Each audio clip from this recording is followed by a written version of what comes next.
Hello, everyone, and welcome to episode 134 of Through the Years, the podcast reviews Ring of Honor show by show from the beginning. My name is Trevor Dame, joined as always by the co-host, the man who really, I mean it this time, has to leave Bryan Danielson alone, Matt Feuerstein. Matt, you leave the man alone. Quit going to events he's at. I mean, he should stop performing at places where you could buy tickets to go and see it, and then well, that's what he's doing. You're the reason why. He's doing it for me? He's like, this is the only way Matt will stop showing up. You know, I go to All In. So you're saying to get away from me? Yeah, okay. I go to Grand Slam. He's there. You know, I have some colleagues that did the same thing. So. You know, it's when you think about it, it's kind of, there probably isn't many people in the building on Grand Slam that night who like followed Nigel McGuinness's career as it happened, and then were in that building to watch him. I don't know. Wrestling fans have gotten pretty old. You wouldn't. I would not be surprised if I was far from the only person that was at this match and also there for their final match together in 2009 prior to this. I'm betting that there were a few of us. The crowds were probably comparable. Hey, yo. That's not close to there. Just forget fair. You got to get your digs in when you can. Exactly. See, I like to joke about things that bother everybody. No, but actually, we that dovetails nicely into the news section. As always, we cover what happened between the last show in the Ring of Honor timeline and the show we're covering tonight, and we just have a couple minor bits and then a huge story that we have a ton of coverage of. But talking about like how many people were watching Ring of Honor DVDs back then leads really nicely into my first little tidbit, because this isn't really news, but in the Pro Wrestling Torch during this time in 2007, one of their columnists, Jason Caldwell, had a column for a while called Good Question. And this would be a column where he would do online polls on the Torch website, and then he would write whole columns based on the results. And for once, he did one about Ring of Honor. And so his Good Question for February 10th, 2007 was about why Ring of Honor isn't reaching more DVD customers.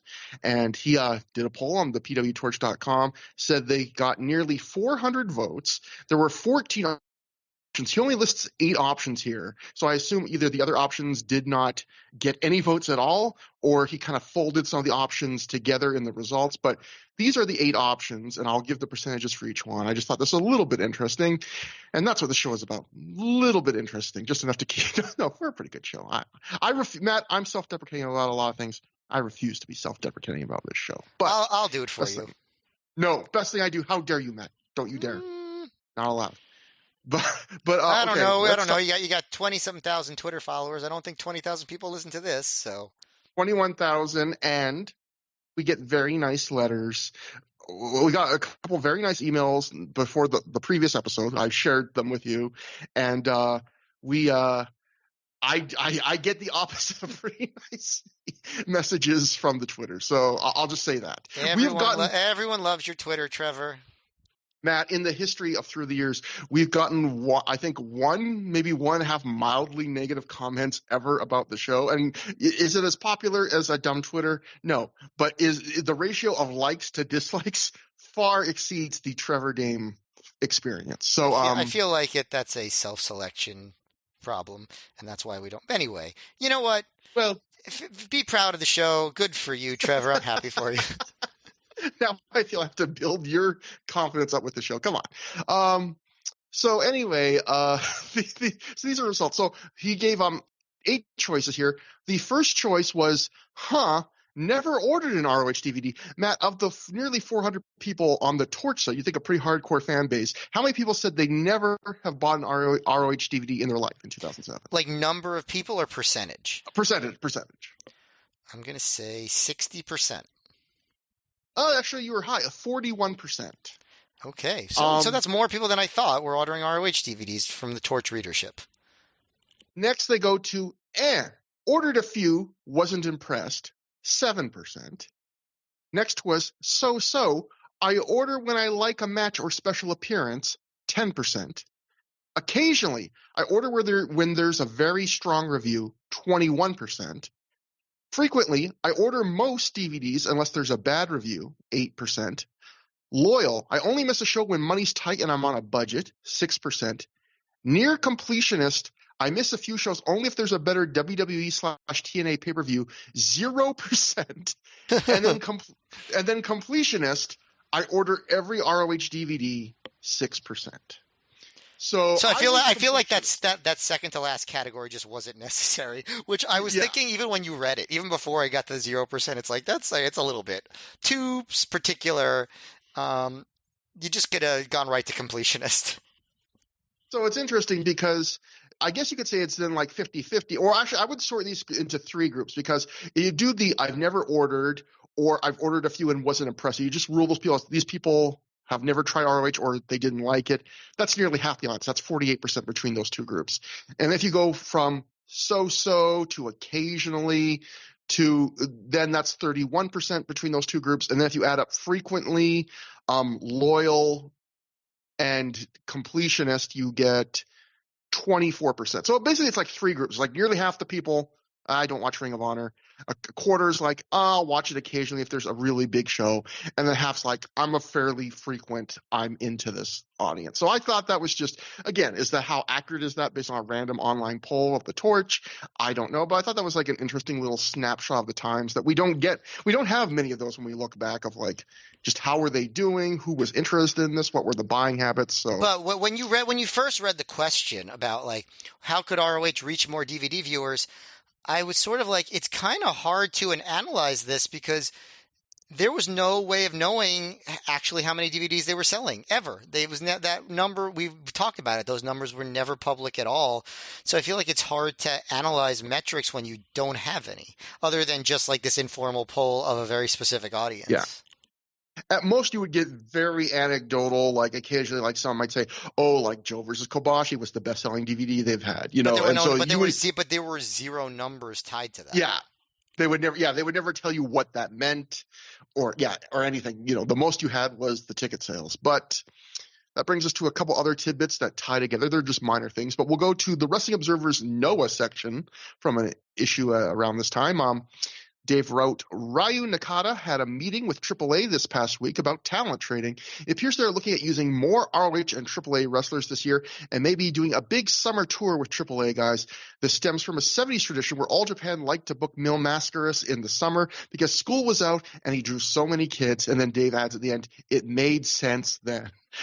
I just reading that part. I mean, I'm reading this mostly because it ties into the next little tidbit. But like, reading that last line kind of made me sad because it made me feel like, didn't it feel like when we were kids, wrestling and like being tied to the seasons and holidays like meant a lot more? Like maybe just because we're older, because like, for example, SummerSlam back in the day, I think for our generation, it was in the late summer. And that kind of meant if you were a kid, it was like one of the signposts of like, oh, summer's almost over. Yeah. Like, I mean, the only time when we were young that it wasn't the case was SummerSlam 97. It was earlier in the summer and it was weird. Like, it was like, oh, there's too much summer left. I remember In Your House Ground Zero, like that was coincided with the start of that school year.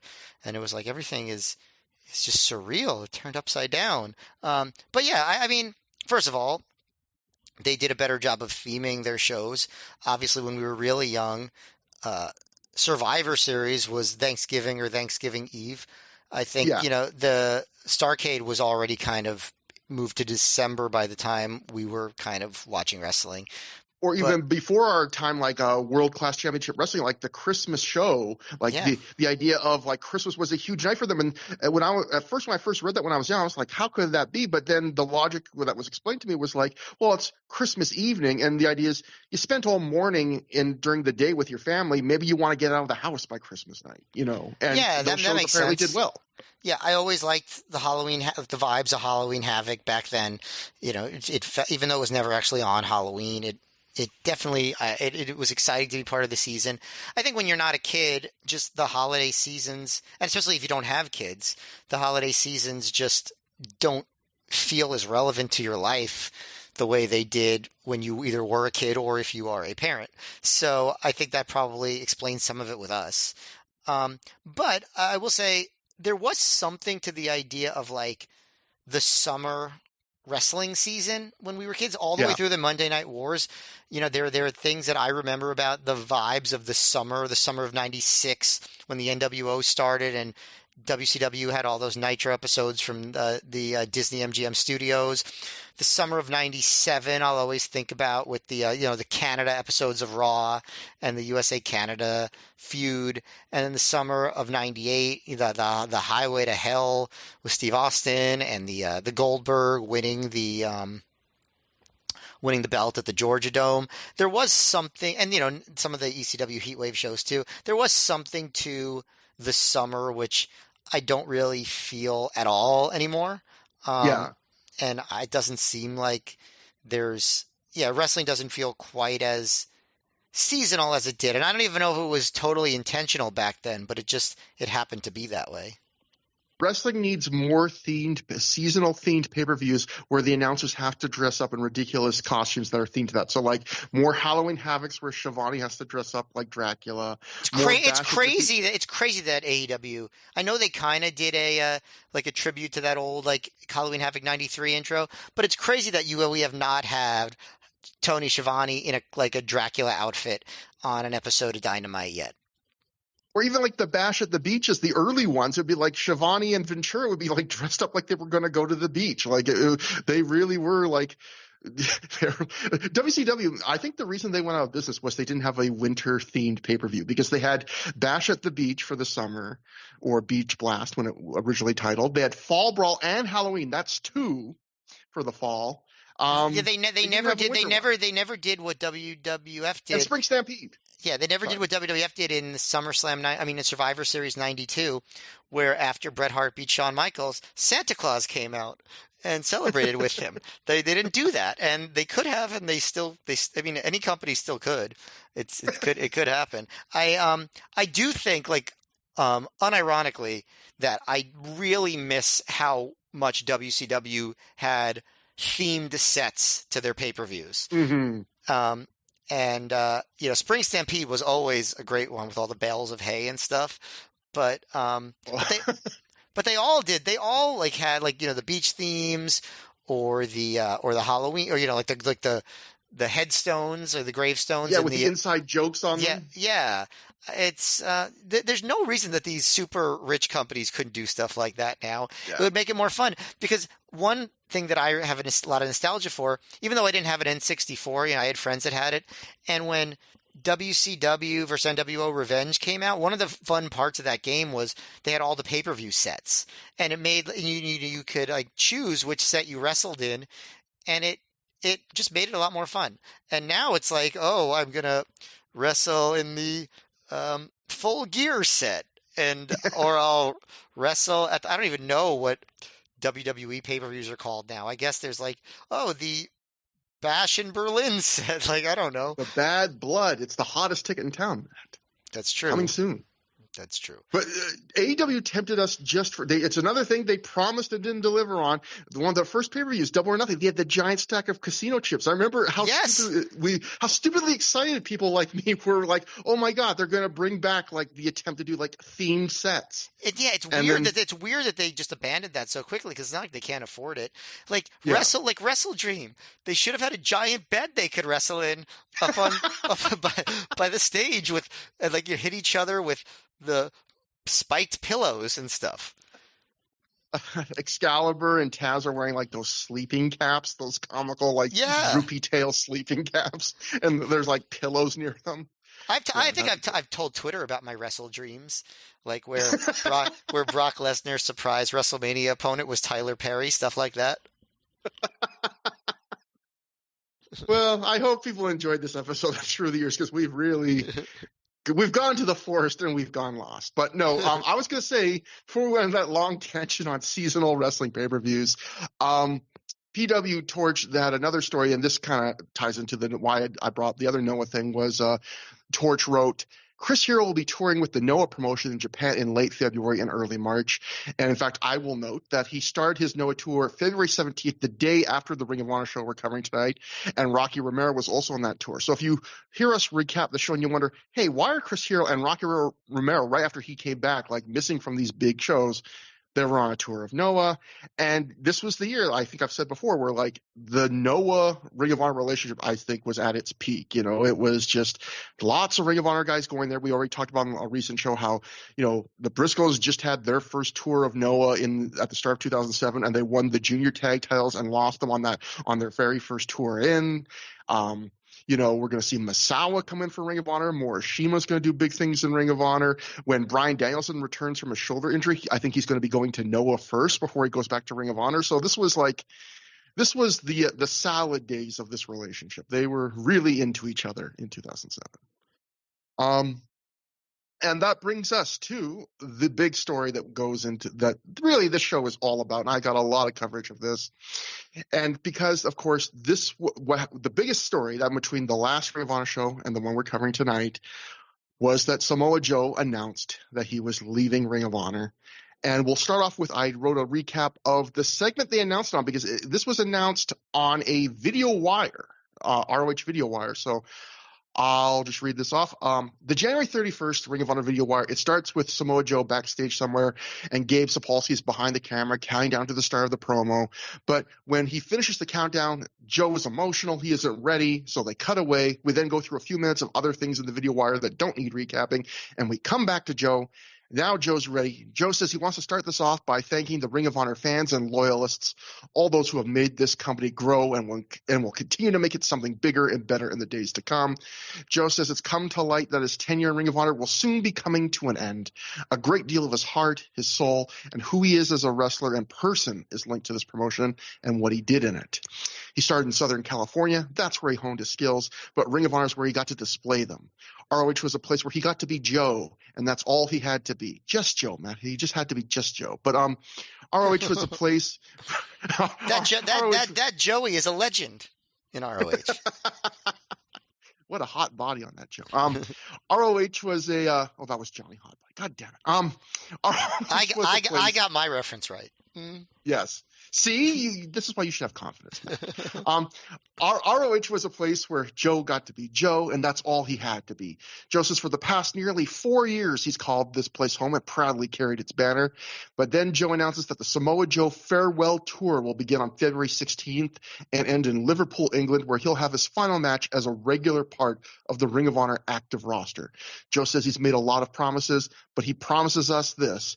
He came to this company with one mission: to wrestle his ass off and give his best at all times for the best fans in the world. And he promises in his final run here, he will give the fans his best, his greatest, and his all. Joe says ROH has always been a promotion about new talent. Trends aren't followed in ROH. They're made in ROH. So now he leaves the trends, the edginess, and the realness of pro wrestling to those on the ROH roster. Joe says ROH was a huge part of his life and always will be, and hopes will join him as he's forced to say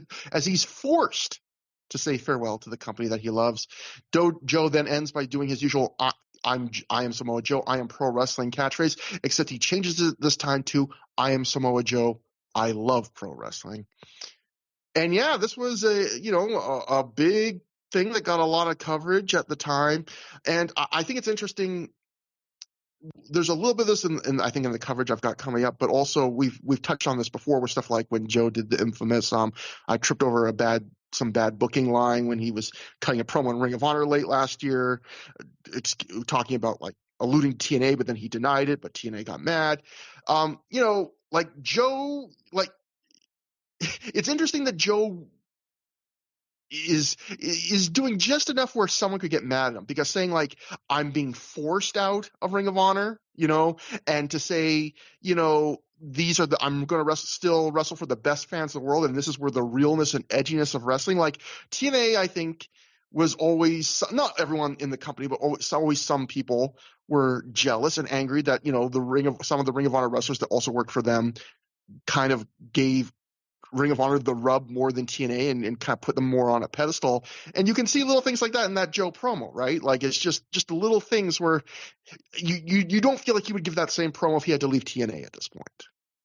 No, I mean, clearly his heart was with ROH. For a lot of understandable reasons, there's a lot of, for whatever reason, there's a lot of nostalgia for TNA now, but there was never that much goodwill toward it back then. People appreciated some of what they did, but there was always this idea of it's kind of too much of a WWE light kind of situation, which, you know, you get that with AEW now, but it's not even close, honestly. And yeah, I think it's hard for people that weren't around then to realize how much TNA was sort of a punching bag, even during times when it was honestly pretty good. So, And there was an era where it was good, right? Like, I forget the exact era, but I remember there was an era where TNA was kind of like received as like the poor man's version of how kind of AEW is received today, where people there were I forget the exact time frame. You know, Garrett Kidney would know this, but like there was an era where I remember listening to like the recap shows and just tuning in, where the general prevailing notion on TNA was TV is really uneven and sometimes bad, but the pay-per-views are like consistently pretty darn good and like worth seeing. And Ring of Honor, I mean AEW right now is, I think people like the TV better than they like TNA TV back then, but it's the same kind of, and the pay-per-views are considered like even better than the TNA pay-per-views were then. But is that same kind of thing of like TV's uneven, you know, but the pay-per-views are consistently like a really safe bet. this was also the era, like, you know, only a few months after Vince Russo came back to TNA, and a lot of the sort of fans that would be into ROH and the X Division stuff from TNA that made it kind of more respected in 2005, they'd be frustrated with that. And when Samoa Joe said he tripped over some bad booking, Vince Russo is probably the one in the crosshairs there. And I think if there's one thing that united online wrestling fans in 2006, it was not respecting Vince Russo or his booking. I guess for some strange reason that's not a consensus opinion anymore. I don't know. Just people with podcasts really can make younger fans, I guess they could cloud their notions of what was really going on in wrestling at different eras, but that's why we have to use our powers more to create narratives for ourselves, Trevor. I was going to say, that's the power of the podcast echo chamber, and that's why everyone thinks Bryan Danielson is a good wrestler now. It's because of our podcast. No one was saying that to imitate a great former president, you know, one of the best. You know, no one was saying it until you and me, Matt. And I do not think he's a great president. Everybody, am the main reason why wrestling is ever good. Did you know that? If I say it enough on a podcast, people will believe it. People are saying it. Yeah, it's the main good thing about wrestling is me. So you're a big part of why wrestling's good to me, doing this podcast with you, Matt. So for one young man. Oh, who am I kidding? Young. For one middle-aged man, that is true. But also all of the bad things about wrestling have nothing to do with me. Important to note. Oh, you're speaking like a wrestling promoter right now. Yes. But so there was a lot of coverage for this. I'll get to it now. We'll start off with the Observer. There's some really interesting stuff in this coverage. First thing from the Observer, Dave wrote different articles on different issues, so we'll see how like the story progresses. But this was the first one.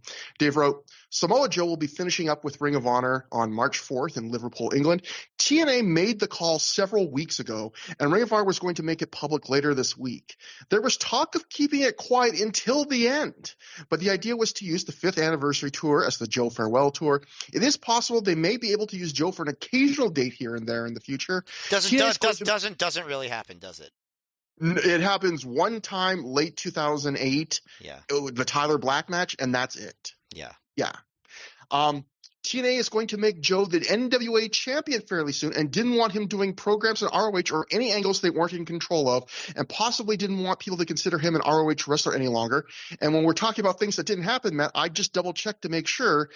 Joe doesn't win the TNA World title until April 2008, over a year after this. So whatever Dave was told or suspected does not come true here. Hashtag plans change.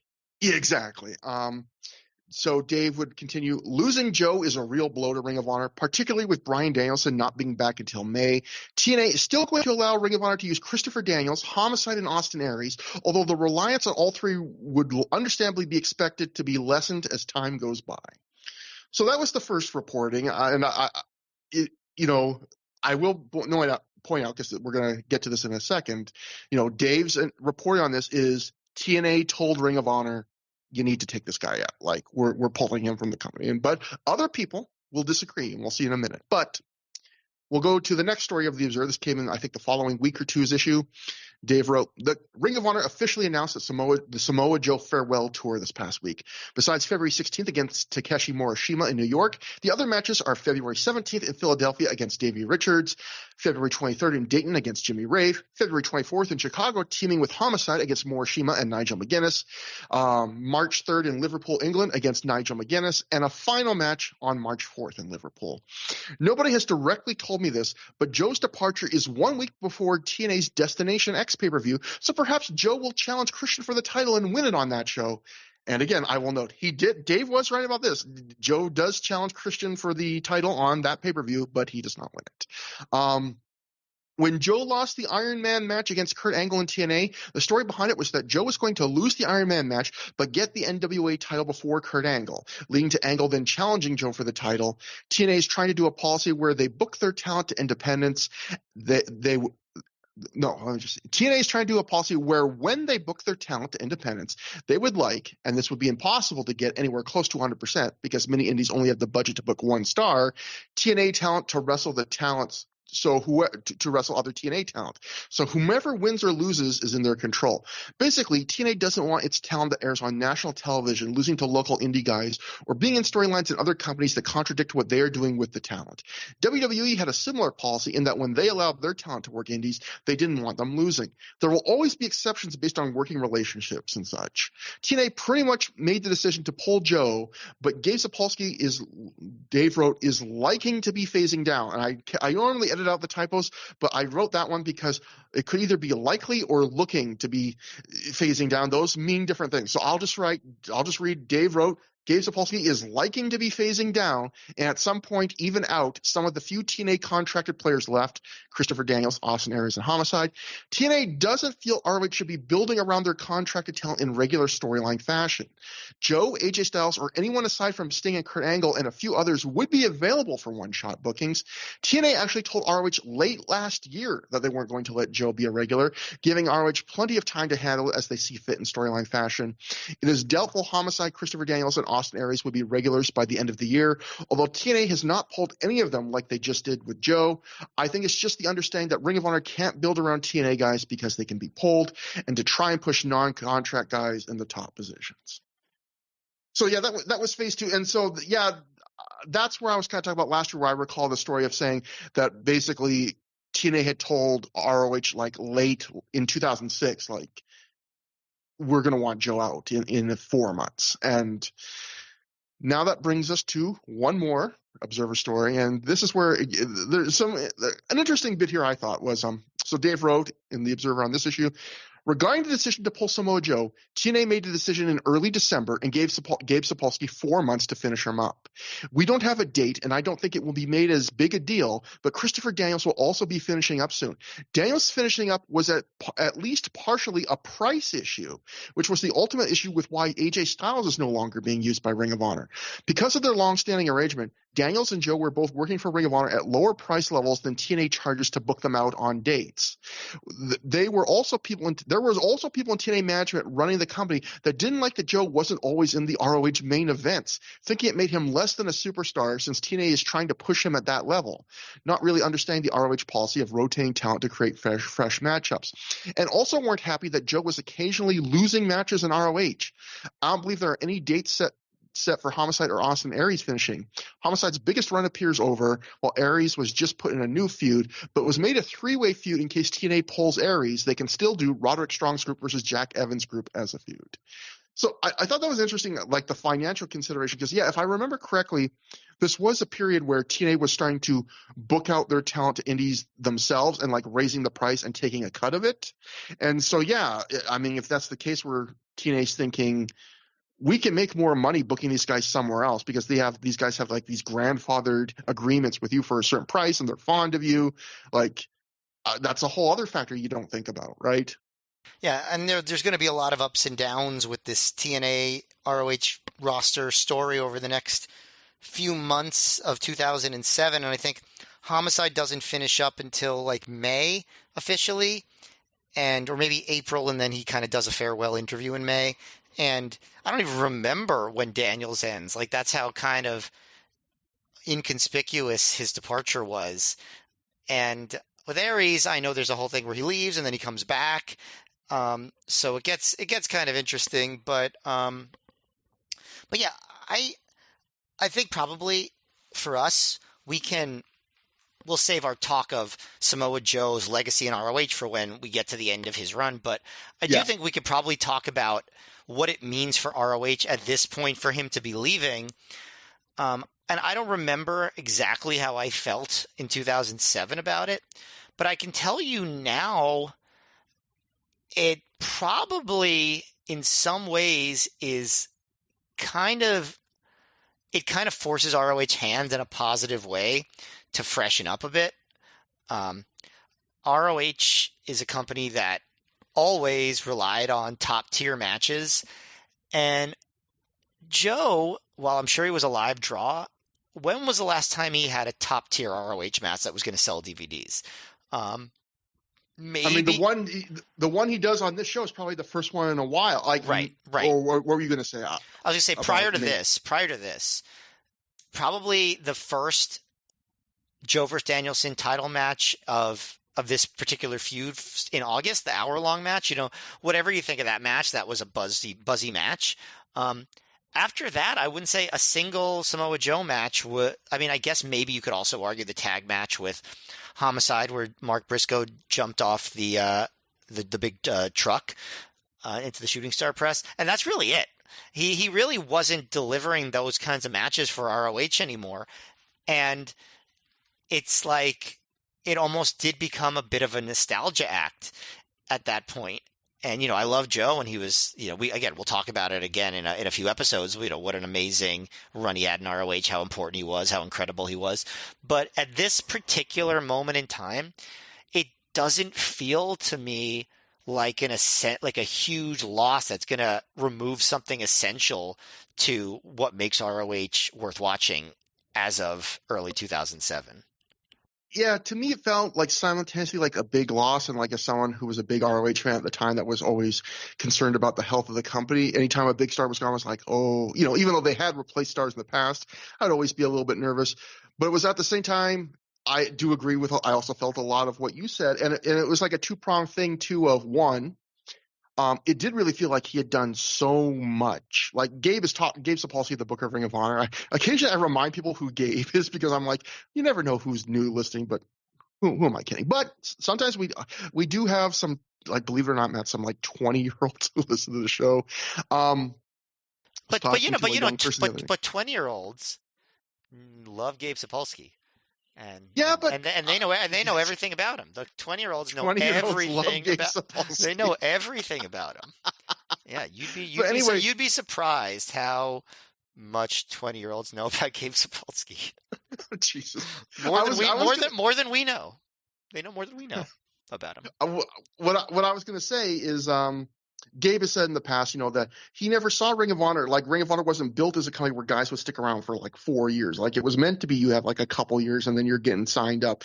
And, I think Gabe did as good a job as he could for the most part. But Joe really had run out of things to do, right? Like, yeah. He had been the world champion. Gabe didn't believe in like repeat world champion title reigns. He had been the pure champ, the secondary title. He had chased the tag titles as a storyline, although he never won it in the end. He had like big matches with almost pretty much every key player in the company, even though they're still bringing new guys in. I mean, listen, there's always new stuff you can do. Joe could have turned heel. Would it have worked? Maybe not. But yeah, he could have tried. They could have gone in a different direction. But here's the thing. ROH is different. I don't think of it as like, oh, here's some creative ideas for this guy. With Joe, it's like he wasn't the guy delivering the top quality matches at this point. There were other guys that were doing more, that were selling the DVDs on the buzz of the matches. And it wasn't him at this point. It just wasn't. He was still having great matches in TNA, but he wasn't the guy doing the top matches in ROH. He just like that's all there is to it. And by 2007, maybe I was probably had drank the Kool-Aid so much that I was kind of a ROH cultist, but I was just like Gabe Sapolsky, who is beloved by 17-year-olds and 18-year-olds and 19-year-olds and 20-year-olds. So Gabe Sapolsky had a track record of when a bunch of top wrestlers leave, he finds new people to replace them, and the product feels much fresher.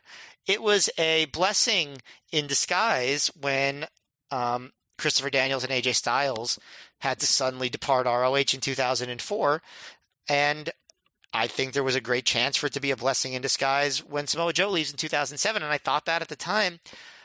I'm sure people will agree or disagree with me about whether that turned out to be true. I kind of think it did, at least as far as my enjoyment and the freshness of the feeling of the product.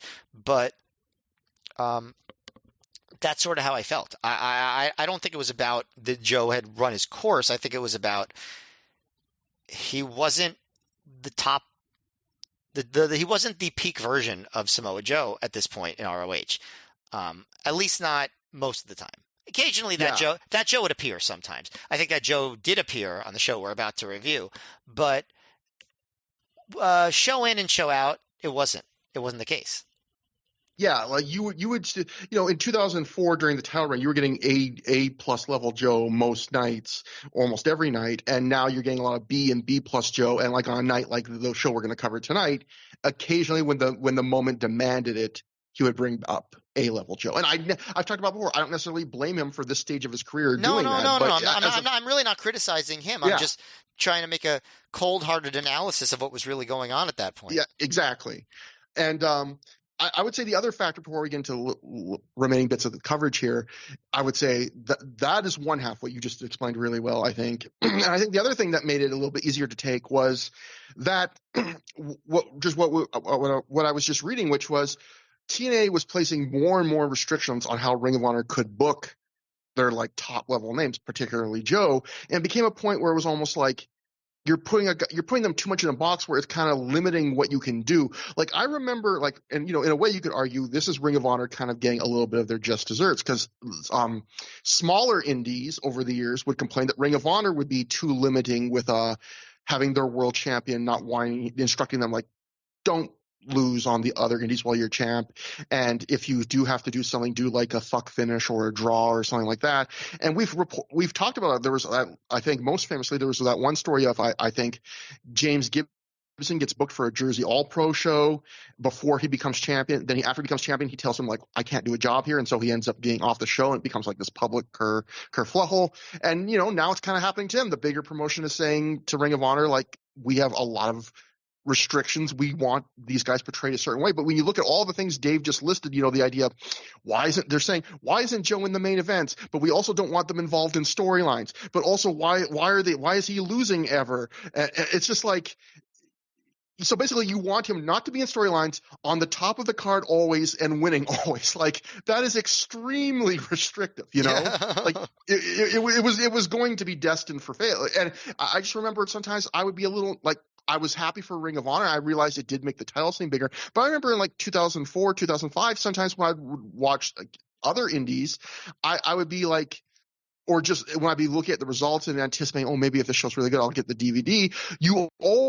Those fans always knew if like the Ring of Honor champion was on those shows, they weren't going to lose the match.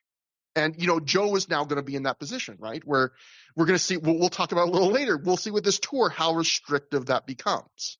But, yeah, so that will bring us to the Pro Wrestling Torches coverage of this. And as always, Wade goes crazy with the coverage. You get a little bit more of the rumors and a little bit of everything being thrown at the wall with Wade. So we'll start off with they should have included Wade in that Vince McMahon documentary then. Just him talking about when the story he loves to tell where Vince took him and Dave on the tour of Titan Towers. But they really should have included that. I'd rather hear about that than like DX for the 600th time.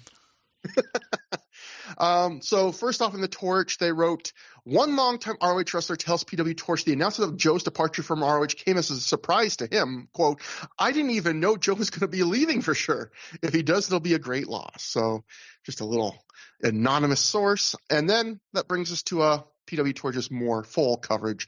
And they start off with this one headline: TNA ends Samoa Joe's ROH stint. Wade writes, although nobody has confirmed it, several sources close to the situation indicate that Samoa Joe announcing his departure from ROH in 2 months was forced on him by TNA. TNA management is said to be getting more possessive of the wrestlers it has under six-figure contracts for a variety of reasons, including limiting a full-time company such as ROH from utilizing Joe's name value from his Spike TV exposure to sell DVDs nationally of his top matches, DVDs that compete with TNA DVD sales. There were also hard feelings over a lie attributed to Joe about, quote, tripping over bad booking, unquote. I told you that would come up again. Joe remains a big part of TNA's future plans, but it's clear he is seen as someone who will get rotated in and out of the pay-per-view main events rather than be the key centerpiece for any stretch of time. And then that brings us to Torch's next piece of coverage, another headline from another issue: why Joe's leaving ROH for TNA. There are a lot of stories going around about why Samoa Joe is leaving ROH to work exclusively with TNA. The following are 3 very different explanations, all from credible sources, yet all can't be entirely right. One is that TNA could book Joe for nearly twice the money per indie date that ROH was willing to pay at this stage, so Joe decided to move exclusively to TNA. Another insider source says Gabe sent feelers to TNA to see if they would take Joe off of his hands so he could do a high-grossing farewell tour with Joe, but then not have to use him in the future since he had, quote, done all he could with him, unquote. That contradicts Gabe's public statements about being concerned about what kind of blow the loss of Joe will be to DVD sales and having to rush through some big potential ROH feuds with Joe. Another story is that TNA wanted exclusive access to Joe and didn't want its TV time promoting Joe to benefit another company's DVD sales, so they pulled rank and got him yanked off of ROH events after a certain date. Dixie Carter was upset with Joe for saying on a recent interview promoting his final ROH dates that he was upset over being forced to leave a wrestling promotion he loves. Joe explained to Dixie that he was doing, quote, a wrestling promo, unquote, to help sell tickets to his farewell tour, not trying to badmouth TNA, and Dixie accepted the explanation. I just want to say a couple of things first. Joe is such a bullshit artist in this era because there was that story about the tripping over bad booking where Joe was saying, oh, I wasn't talking about TNA, I was talking about Gabe Sapolsky's booking. Apparently he tried to tell TNA. It's like this same thing here. Like, he keeps doing this habit in this era of, like, he says things that kind of, like, put ROH above everything or shit on TNA a little, and then you get all these stories like TNA comes to me, he's like, no, I wasn't talking about it. It was just for funsies. So I thought well, that was it's a good thing that Joe didn't diss Gabe Sapolsky's booking in this era, because he'd have all kinds of tweens on TikTok going after him for insulting Gabe. But I think, like, I mean, I have no insider knowledge of this. I have to think that the reason was TNA just wanted to pull him for a variety of the reasons. I'm going with, like, the day of reporting. I'm not going with this whoever told Wade that Gabe is telling them, like, can you get rid of Joe from me? I just don't see Gabe, even though for all the things we said, Joe was in some ways getting harder to book and not wasn't quite this giving you everything Joe gave you in, like, 2004. I just don't see that Gabe would have went to TNA and said, get rid of this guy. Like, take this guy off my hands. I don't know. It just seems like common sense to me. Like, that it was TNA and they were just like, oh, we want to have a control of our top star. Like, and we don't want him too involved in ROH. Right? Like, doesn't it just make much more intuitive sense from that direction? And the fact is, they're all leaving. All the TNA stars are leaving soon. Yes, there's exactly. going to be other developments that cause that in part. But it's like, this was going to happen. This was going to be forced upon Ring of Honor soon. And it gets forced, I think finally because of the pay-per-view, and I don't know if the pay-per-view deal had even been done at this point, or if TNA would have had any inkling if it had. But yeah, it was coming one way or the other. And then finally, before we get to the show, we have one more bit from the Torch. At this time, Pat McNeil interviewed ROH booker Gabe Sapolsky, and they posted some excerpts of it. I think it was a podcast, but they posted some excerpts of it on the website and the newsletter. So I took some of those. I want to first mention PW Torch has done this so many times over the few years I've been reading the old issues of the Torch for this show. After all this time, so often they still sell Sapolsky with an I instead of a Y at the end. Like, you've done Torch talks with this guy. You, like, report on him weekly. You talk to him. He's an on the record source, and you don't know how to spell his last name. Like, my God. But, I feel like most reporters, when they take down someone's name, they're like, "Can you confirm the spelling of that?" right? Yeah. And they could have done that anytime in the past, previous 5 years that they've been talking to Gabe. So here are a few select quotes from Gabe from this interview. On whether any former ROH wrestlers in TNA will make occasional appearances, Gabe says, quote, "There's definitely a chance. We have a very good relationship with TNA. I understand where they're coming from with the whole Joe situation. Another thing with TNA is that if it wasn't for TNA, Samoa Joe would have signed with WWE 6 to 12 months ago, if not even longer ago. So the way I see it, we got a free 6 to 12 months with Samoa Joe we wouldn't have had otherwise. There's definitely a chance you're going to see Joe or AJ or who knows whom else down the line. Jay Lethal may be back down the line. If it fits and it works and it's the right thing to do, there's definitely a chance of it." Again, as we'll mention, Joe comes back only once after Gabe is gone. Gabe might have booked that because I think it happens like a month after Gabe is gone, so that might have already been on the books. But Joe doesn't come back. Jay Lethal doesn't come back. AJ doesn't come back. The Motor City Machine Guns come in. Like, that's the interesting. The act that comes in isn't one he mentions. What do you think about that, Gabe saying that, like, if not for TNA, that Joe would have signed with WWE? Because I know there were always that thing where a lot of people were crying out for, like, hoping that Joe could be in WWE. And the reporting was like Joe was frustrated that there wasn't really much interest from WWE in him. But, like, the way Gabe is trying to babyface TNA here, and, I don't necessarily think he might not be wrong here, is the idea of, like, no, TNA actually gave us more time because they were the promotion that would have used him, that would have let him be shared with us for a while, where, WWE, that would have not happened for a day. It feels like Gabe is just sort of assuming, right? Like, Yeah. that if Joe wasn't tied up, eventually WWE would have come to their senses and taken him. That's kind of that's the take that I have, because there was no reporting that he was about to go to WWE really at any point, right? Yeah. On Joe's absence leaving a hole in the heavyweight division, Gabe would say, yeah, and there's always going to be the situation with the company. Joe, when you look at, he probably is the most significant talent loss that we've had to endure. Obviously, we've had some big ones over the years, from Paul London, who many consider the first real homegrown ROH talent, to CM Punk, who was obviously a very, very important part of the company. Samoa Joe is definitely a significant talent loss. The thing with Ring of Honor, what we've always done, it's always a place for the new wrestlers, the really hungry guys who want to make their names to come in and frankly make their names. When a guy like Samoa Joe leaves, it has a ripple effect all the way down to the opening match, because now everybody knew if Samoa Joe was on the show, they knew he was going to be a big part of the card. So now you have that spot opening up. So you have all of the guys underneath him. They realize if they step it up, they can move up a spot. Then they can make more money and be featured more, which is what everybody wants. There's never been a glass ceiling in Ring of Honor. But when Samoa Joe is on the card, that takes a big spot on the card. That's a big spot that's gone. With Samoa Joe gone, that opens up the entire landscape. So it creates a competitive situation. You know that El Generico, Kevin Stein, and Eddie Edwards will be getting chances to fill spots. I want another great Jewish star coming in. Yeah, I want to make clear, I'm pretty sure that's Pat McNeil and not Kevin Stein. I mean, Gabe Sapolsky getting the name wrong of a guy he booked multiple times before this. Yes, Kevin Stein. And then I love this answer, because this is what I call, maybe you'll be able to tell in a second why, this is what I call the Tony Khan answer. On who might step up as new major players in Ring of Honor, Gabe says, quote, obviously the Briscoe brothers. I think they're already a top act, but I think they can move up even more. Nigel McGuinness, BJ Whitmer, Adam Pearce, Brent Albright, Jimmy Jacobs has been absolutely sensational. Jack Evans is a superstar. He's ready to run with the ball at this point. He's so much better since doing those Dragon's Gate tours. He was great before them. Now his stuff is a lot more solid, and he's smarter in how he works, and his selling is phenomenal. Matt Sydal is another guy that's improved tremendously since touring with Dragon Gate. Cole Cabana is always there. You're always going to get a great effort out of him. Then you have Homicide, who has always been seen as an ROH founding father, but always a step below Samoa Joe. Now he has a chance to move up and be more of an ROH icon. Christopher Daniel, same thing. There's a lot of good talent that's out there that we're not using right now that I don't believe are ready to come for a major push. That has to have been a typo.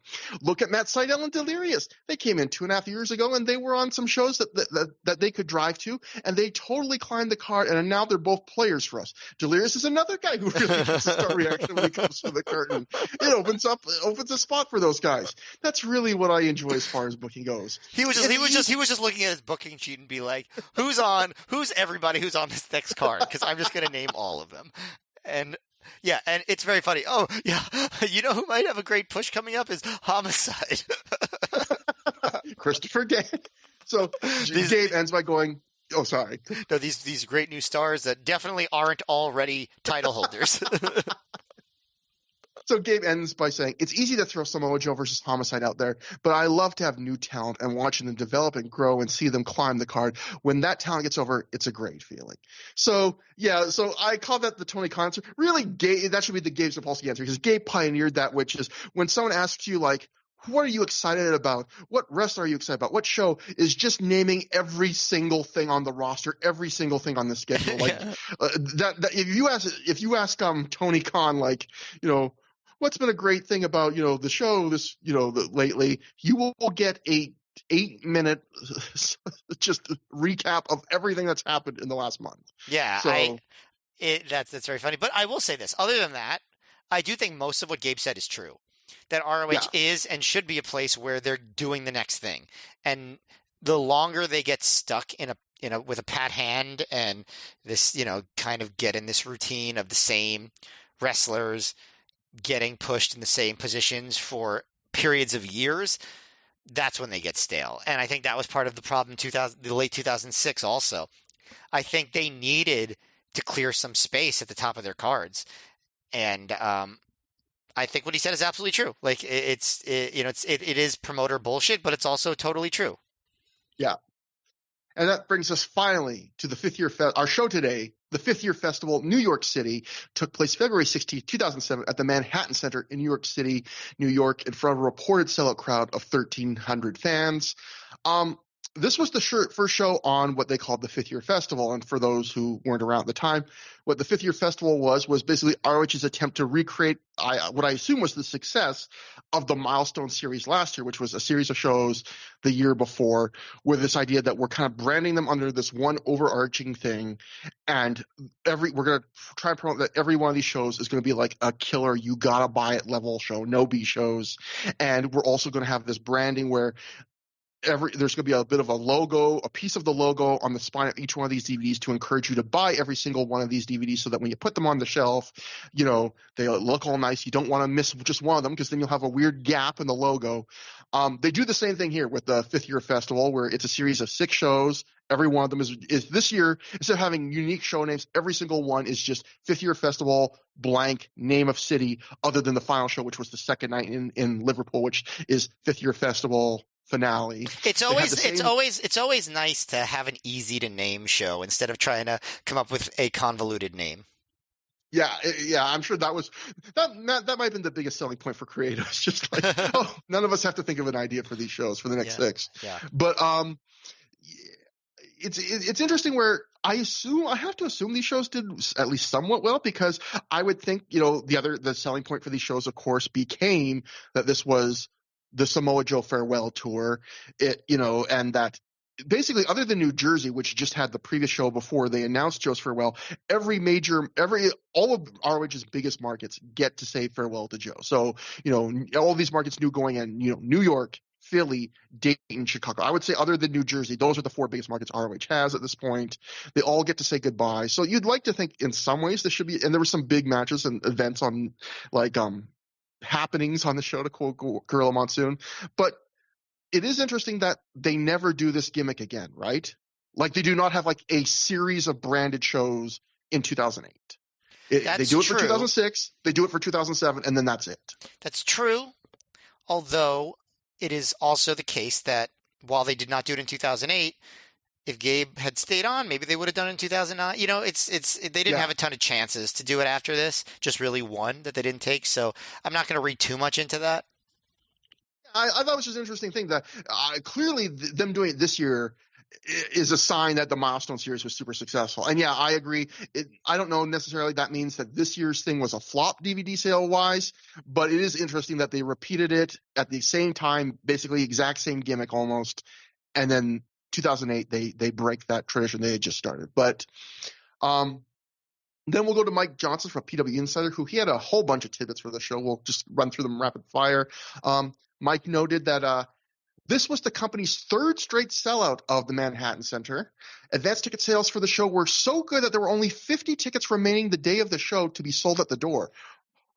Matt, you were at the show, right? Yes, I was. Lucky boy yet again. But ROH upgraded their production with this event, bringing in larger lighting towers. I wonder if that was them doing that, knowing that pay-per-view was coming up. That like we gotta keep. I didn't notice the lighting being that much better. I think I noticed it a little bit. No, the new ring apron was the most noticeable change in production for sure. There was other changes though, because as Mike would report here, eagle-eyed fans may have also noticed a new look for ROH staff at the event. As of this weekend, all ROH staffers are now wearing polo shirts with the ROH logo, while the company's upper management are wearing suit and ties to the events. I was not eagle-eyed because I did not notice that. The move was made as a way to give the company's employees a more professional look and was incorporated after ROH's Sid Ike visited Japan's Pro Wrestling Noah and was impressed by the professionalism of the company backstage. And then among those visiting the event were New Jersey independent female Alicia. I just want to say that is the perfect line to dictate where female wrestling was at this point. New Jersey independent female Alicia. No last name. It's not female wrestler. New Jersey independent female Alicia. She's just an independent female. That's it. No, so she might not have been a wrestler in the first place, according to this report. And Monster Mac of the Hit Squad fame. The show was slated for a 7:30 bell time according to tickets, but due to the long process of getting fans into the venue, didn't actually start until 8:15, so it was 45 minutes late. Do you remember that? I mean, I really don't, but I know this was not the only time that happened at the Manhattan Center. And then finally, I got a couple more quotes from that PW, or at least one quote from that Pat McNeil. I swear, folks, we're going to get to the show. We're almost there. But from this Pat McNeil interview of Gabe Sapolsky for The Torch, he had a quote I thought that applied really well to this show.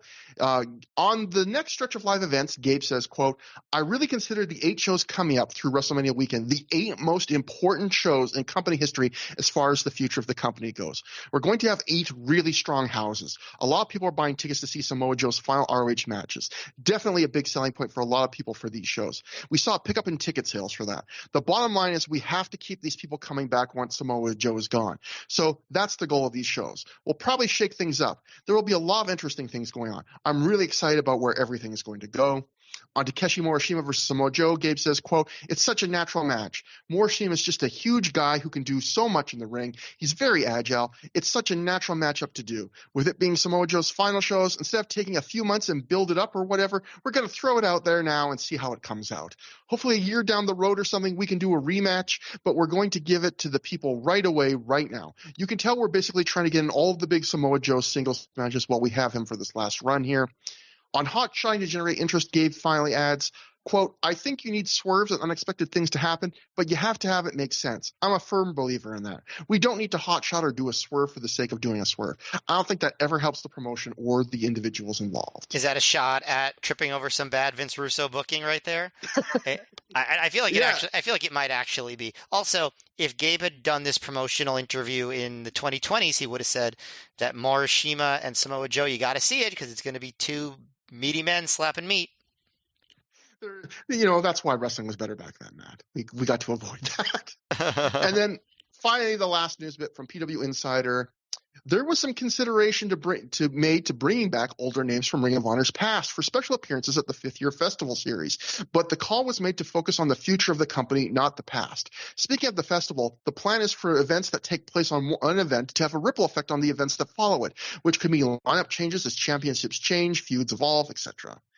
We will see one person from the past come back, but it is interesting that they were – I wonder who else they were even considering bringing back, but yeah, mostly it's forward-looking, but we opened the show, finally. We opened outside the Manhattan Center.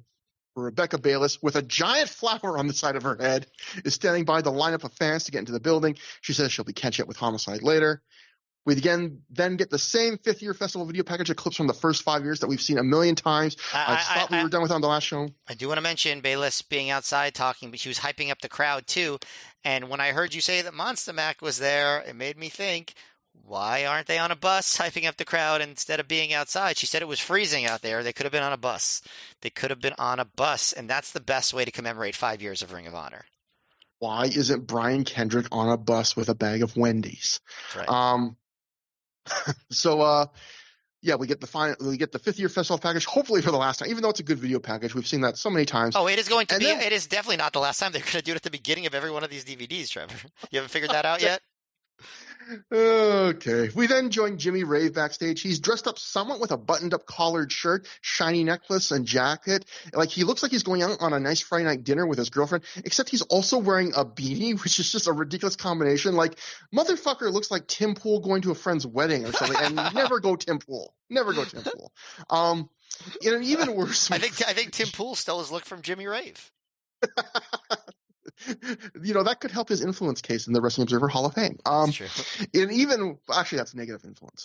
In an even worse move, Jimmy is cutting his promo, not looking into the camera, but looking off to the side, as we have seen some, but not all of the wrestlers do in the other two ROH DVD releases of 2007 so far. It's a baffling choice that does nothing but make you go, why are they doing that? Well, again, and the funniest thing, I think I mentioned this last time we brought it up, I think that's a thing that, like, WCW did, like, the last 2 months of its existence. It's a very weird thing to copy. Oh my God, this is so weird. Anyway, Jimmy says his road to ROH has been long traveled, and tonight it comes to an end. He's beaten CM Punk, AJ Styles, Generation Next. Tonight it culminates with him winning the world title in New York City. Jimmy screams that we should not think for a second that it's a coincidence that everyone recently has tapped out to the heel hook, or that he's been all business now. Jimmy says he's tired of being a failure, and tonight he ends it. Well, about that, Jimmy. Yeah, I was like, man, that feels bad. It's like, I'm tired of being a failure, and then I got news for you, Jimmy. Tonight you're gonna lose.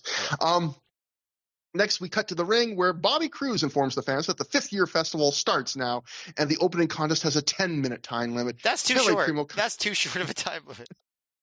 Don't you love that in wrestling, where like randomly a match that is not going to go long at all has a super short time limit when no other match has a time limit that short? Like, it's as if they know, Matt. Pele Primo comes out and he gets on the mic and he says he came out for one reason, to crowd surf all over the Manhattan Center. So he's issuing an open challenge right now. Samoa Joe's classic "The Champ Is Here" version of his theme music hit, but Joe does not come out. Takeshi Morishima runs in wearing street clothes. He destroys Pele with a backdrop driver, his finisher, and scores the pin pretty much immediately. Takeshi Morishima defeats Pele Primo via pinfall in 8 seconds after he hits the backdrop driver.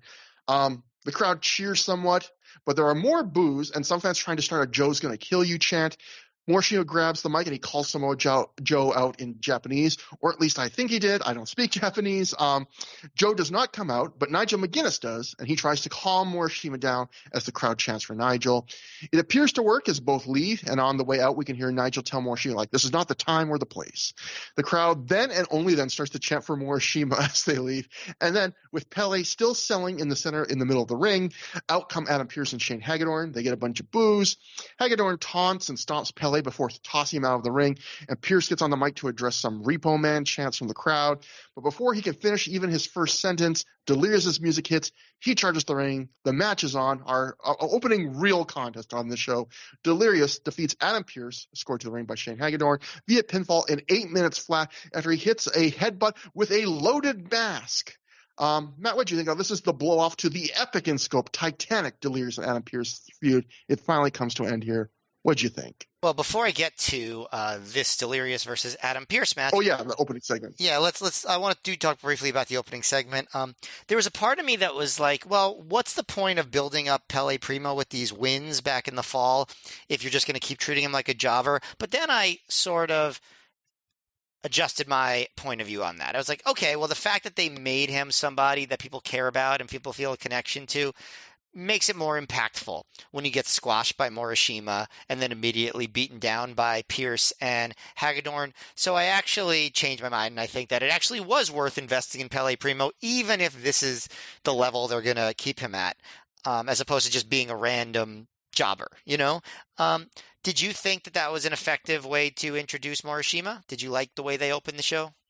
Yeah, I think Ring of Honor usually sometimes they do. We've seen them do this before, where when it's a new guy or a new market, they like to do like an opening, very quick bang segment to try and introduce somebody to the crowd. At least this way, you immediately establish like this is his big move, the backdrop driver.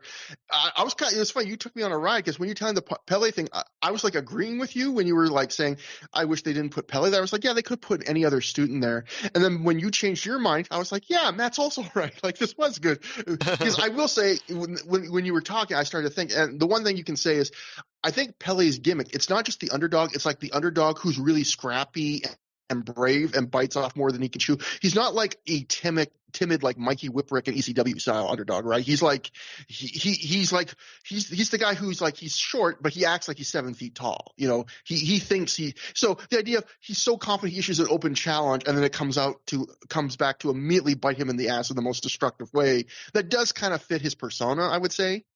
Even if like you, I do kind of feel like, there's part of me that winces at seeing him of all the students be the guy who gets destroyed here, but there is part of me that's like, yeah, it fits his gimmick. So I'm kind of mixed like you. Yeah, I agree. But I do think it's good that like they establish Morishima's finisher right immediately, because a lot of us, weren't familiar with his. We knew he was a big guy, but we didn't know what his moves were. So I think it was good they did that. As far as Delirious versus Pierce, it's something that we'd seen a decent amount of in the past 6 months of ROH DVDs. And it's not my favorite style of ROH opener. I prefer the like, oh, we're going to just have a great wrestling match. This is much more of like the WWE house show, or even, territory house show opener, where it's just very clear heel, very clear face, a lot of gimmickry. And it worked on that level. The crowd was really into it. Pierce is obviously very comfortable in this role. Hagedorn is a good part of the act. There's a ton of Hagedorn interference. Pierce does a really good job of working the crowd. He, by the way, a theme on this show, I don't know if you noticed this, but the code of honor is never less relevant in ROH than it is in this point. I don't know if there were any matches that followed the code of honor, maybe a couple, but like so many matches started with attacks at the bell or before the bell or during introductions, and this match is one of them. And there's just like, Hagedorn is interfering almost immediately. Then Pierce excitedly tells Hagedorn he's going to press slam Delirious into the crowd. But of course, Delirious blocks that. There's a spot where Pierce does the whole flare sequence where he does the corner bump and runs up the top rope, and Delirious press slams him off. There's a spot where Pierce hits or Delirious hits the panic attack and shadows over Hell, and then Hagedorn jumps onto the apron to distract the ref, which to me is pretty bad refereeing. If like he's just like he's supposed to count a finish, and then someone's just on the apron and he stands up. Like, I don't know, it doesn't seem like good refereeing to me. But then I like the whole turnaround on the brass knuckles thing, where Pierce uses the distraction to pull out brass knuckles, and he misses and hits Hagedorn, and then Delirious grabs his own and puts it in the mask and hits the leaping headbutt for the victory. It was, this was good for what it was. It wasn't a great match or anything, but it's a classic wrestling opener, and that gets the crowd going and is satisfying, and Delirious gets to lick Kerry Silkin's head on the way out. So, it did its job.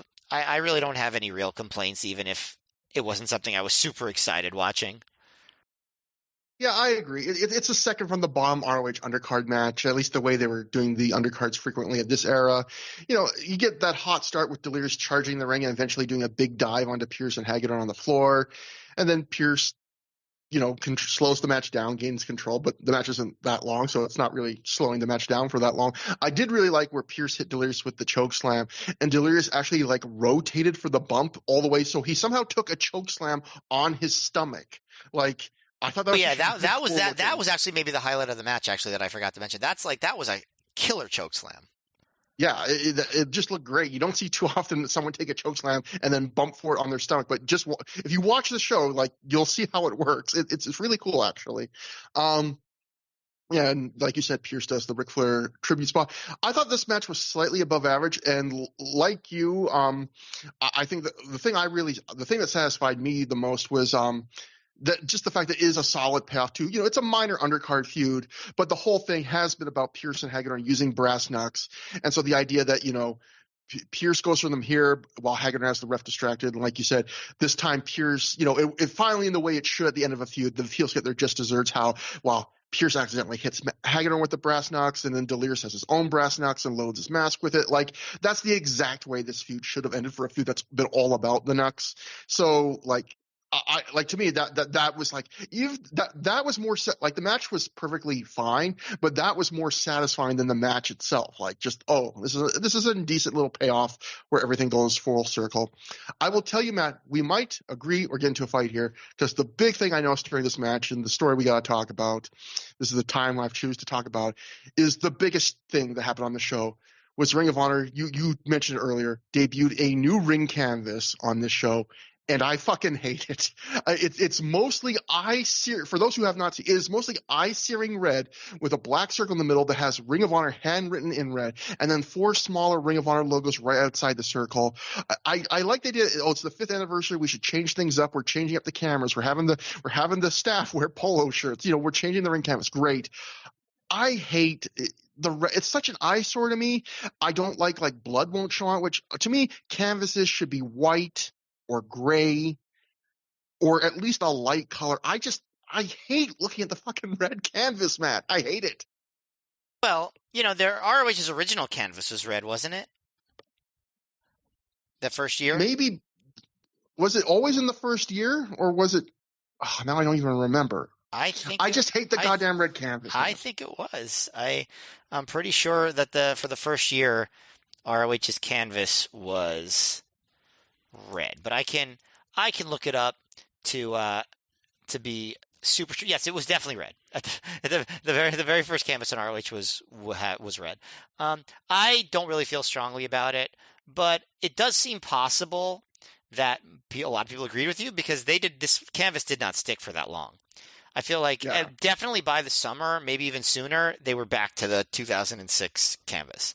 So I guess a lot of people agreed. But yes, this is not the first time ROH has had a red canvas. Just saying. I'm just saying, I'm liberal with my politics. I'm conservative with my canvases, man. That's the way I am. I won't apologize for it. Do you just miss the old school, like 80s light blue WWF canvas? You know what? I do. You know what? There's a provincial election where I live in Canada in the next few weeks. I'm a one issue voter, and it's this. I have to know what they feel about these canvases. But so in the post-match celebration, ROH takes the time to show us Delirious basically hugging every fan in the building, and as Matt said earlier, licking ROH owner Kerry Silkin's head. This is between this and Jack Evans later in the night. This is a great show if you want to get hugs. Pierce eventually recovers in the ring and angrily shoves Hagedorn to the mat as Hagedorn apologizes. The crowd chants, "You both suck" at them, and both men hug and make up. We then go to Christopher Daniels and Matt Sydal backstage, and they are looking to the side in their promo. Although Matt Sydal has a very hard time not looking at the camera. I don't know if you noticed that. Oh, we'll get to that. Daniels is officially in his halfway between stubble and a beard phase of his career, which is always jarring. It's like the reverse of when your dad had like facial hair and you were used to it and he shaved it off and it freaked you out. To me, it's like the reverse, where it's like daddy didn't have facial hair and now he has stubble and it's creeping me out. I like the look. I like Daniels' look on this show. Yeah, I don't think it's a bad look. It's just, it's weird how jarring it can be when you're just used to one person looking the same way for so many years, you know? Yeah, for especially because Daniel feels like kind of one of those timeless people. It's so almost like sometimes one of the only advantages of being bald is it feels like you get to stay the same age for like 25 to 30 years. No, for sure. For sure. You do all your aging young and then you never age again. But do you ever get really jarred when you go back and like watch a real old Daniels match and you're like, oh shit, he had hair? Yeah, and he almost looks older with hair. Right, because you have the than he does hairline. without it. Yeah. Yeah. So Daniels is in he's in a fun facial hair phase, folks. Just keep that in mind. Daniels thinks the Ring of Honor faithful think the ROH tag division are only made up of two teams, Aries and Strong and the Briscoe brothers. Daniels says, while injuries and their schedules have made it impossible to prove the fans wrong on that point, that ends tonight. The Briscoes will get their shot, but tonight it's Aries and Strong's turn. Daniels says Aries and Strong brought prestige to the tag titles, but tonight they'll also make Daniels and Seidel's reputations. Seidel asks Aries and Strong how it feels to be challengers instead of champions. Matt says he's proved himself in Japan. He's proved in Japan he can handle things himself. As the camera pans down to his waist, and we see his freshly won Open the Brave Gate title that he just won in Dragon Gate when he beat Masato Yoshino on a tour there. Seidel finishes his promo by saying if Daniels follows his lead tonight, they'll walk away Ring of Honor tag champions. And Daniels does another one of those, oh man, this guy's getting too cocky stares at him as Seidel walks away that they've been doing for a while now. So going to what Matt mentioned, there is an unintentionally funny moment in this promo where, so like we mentioned before, they're doing the promo where they're like shooting them off to the side as these guys stare off to the side to nothing, which is some weird thing they decided to try out in the early 2007 shows. And then Daniels is closer to the camera than Seidel, but they're both staring to the side. And then at one point, they decide, oh, we got to get a shot at the title around Seidel's waist. So they walk in front of him. And at this point, they are dead on straight on Seidel. And you can see for a couple moments, like, panic in Seidel's eyes as his eyes are darting around. He's thinking, you can clearly see him like he's thinking, you told me not to look at the camera, and now you put the camera right in front of my face. What do I do? Like it is just such a weird moment. Like you can see his eyes darting around like, oh, shit. Which, in a normal promo, you would want to stare into the camera, and now he doesn't know if he should or not. So just more great work by this technique. The great thinking outside the box here. That brings us to our next match. Allison Danger and Sarah Del Rey defeated Alexa Thatcher and Daisy Hayes in 3 minutes, 16 seconds. Austin316 says, I don't believe in CTE. When Del Rey pinned Thatcher after the Royal Butterfly Lock turned into a slam. There may have been some editing in this match because the Observer noted from the live reports Allison Danger missed a spot and the crowd turned on her bad. That gets cut out of this. So I don't know how much was actually cut out of this match. Yeah, I don't remember that at all, honestly. Yeah, whatever it is, you don't see it. They cut that out. Alexa Thatcher is only 19 at this point. This is her Ring of Honor debut. She'll have 2 more matches with ROH in 2008. And if you're wondering, I've never heard of Alexa Thatcher. Why is that? Well, according to Cage Match, it looks like she actually retired from wrestling in the middle of 2008. But in a crazy coincidence, I'm looking it up and we're just covering her first match here now. It appears that after a 16-year-long layoff, she's had 4 matches this year in Spain as Alex Jade. So wow. Just when we get to covering to her, she come out of retirement just because she knew Through the Years was coming. She's like, I'm going to get that rub. I got to get the career started up again. But so this was this show was the start of ROH's 5th celebration of their 5th year anniversary, and I can't think of a better tribute to how ROH handled women in those 5 years than this match, Matt, because it's 4 women splitting a little over 3 minutes of ring time in a match that serves more than anything as a chance to do an angle for the existing Daisy Hayes-Lacey feud. I went back and timed it, and maybe this timing is off because I'm now realizing there was at least 1 spot cut from this match. But as it stands, these 4 women's entrances and handshakes took slightly longer than the match itself. On commentary, Dave Prazak mentions how Danger and Del Rey really want to rise up in the Ring of Honor as a tag team and have issued an open challenge. And I just heard that. I was like, whoa, ladies, like walk before you run. Like this is a promotion that has a hard time booking 2 women consistently and you want them to have a tag division. But I will say, they do end up working 3 more tag matches in Ring of Honor in the next 3 months. So they do kind of play this out until Danger's out of the promotion shortly after that. So they do. I don't know how long they would be able to stick to that, but they do kind of try and push them as a tag team for a short time. This match starts with just a perfect summation of 2007 women's wrestling where Danger and Hayes work the mat a little bit, and they end up doing this sequence of reversals, except as mat wrestling often results in, there are moments where crotches end up in people's faces, and a portion of this crowd hoots and hollers and gets all horny for that. I just rolled my eyes. But then after they do another sequence of like trading quick near falls, different section of the crowd applauds. And I think that sequence kind of shows the weird transition time U.S. women's wrestling was in 2007, where some fans still saw women's wrestling as nothing more than a chance to get like horny and be titillated, and some fans actually wanted to see women wrestle, straight up wrestling the same way they wanted to see the men wrestle. And I feel like you watch the show, you kind of feel that there's a mix of those kinds of fans.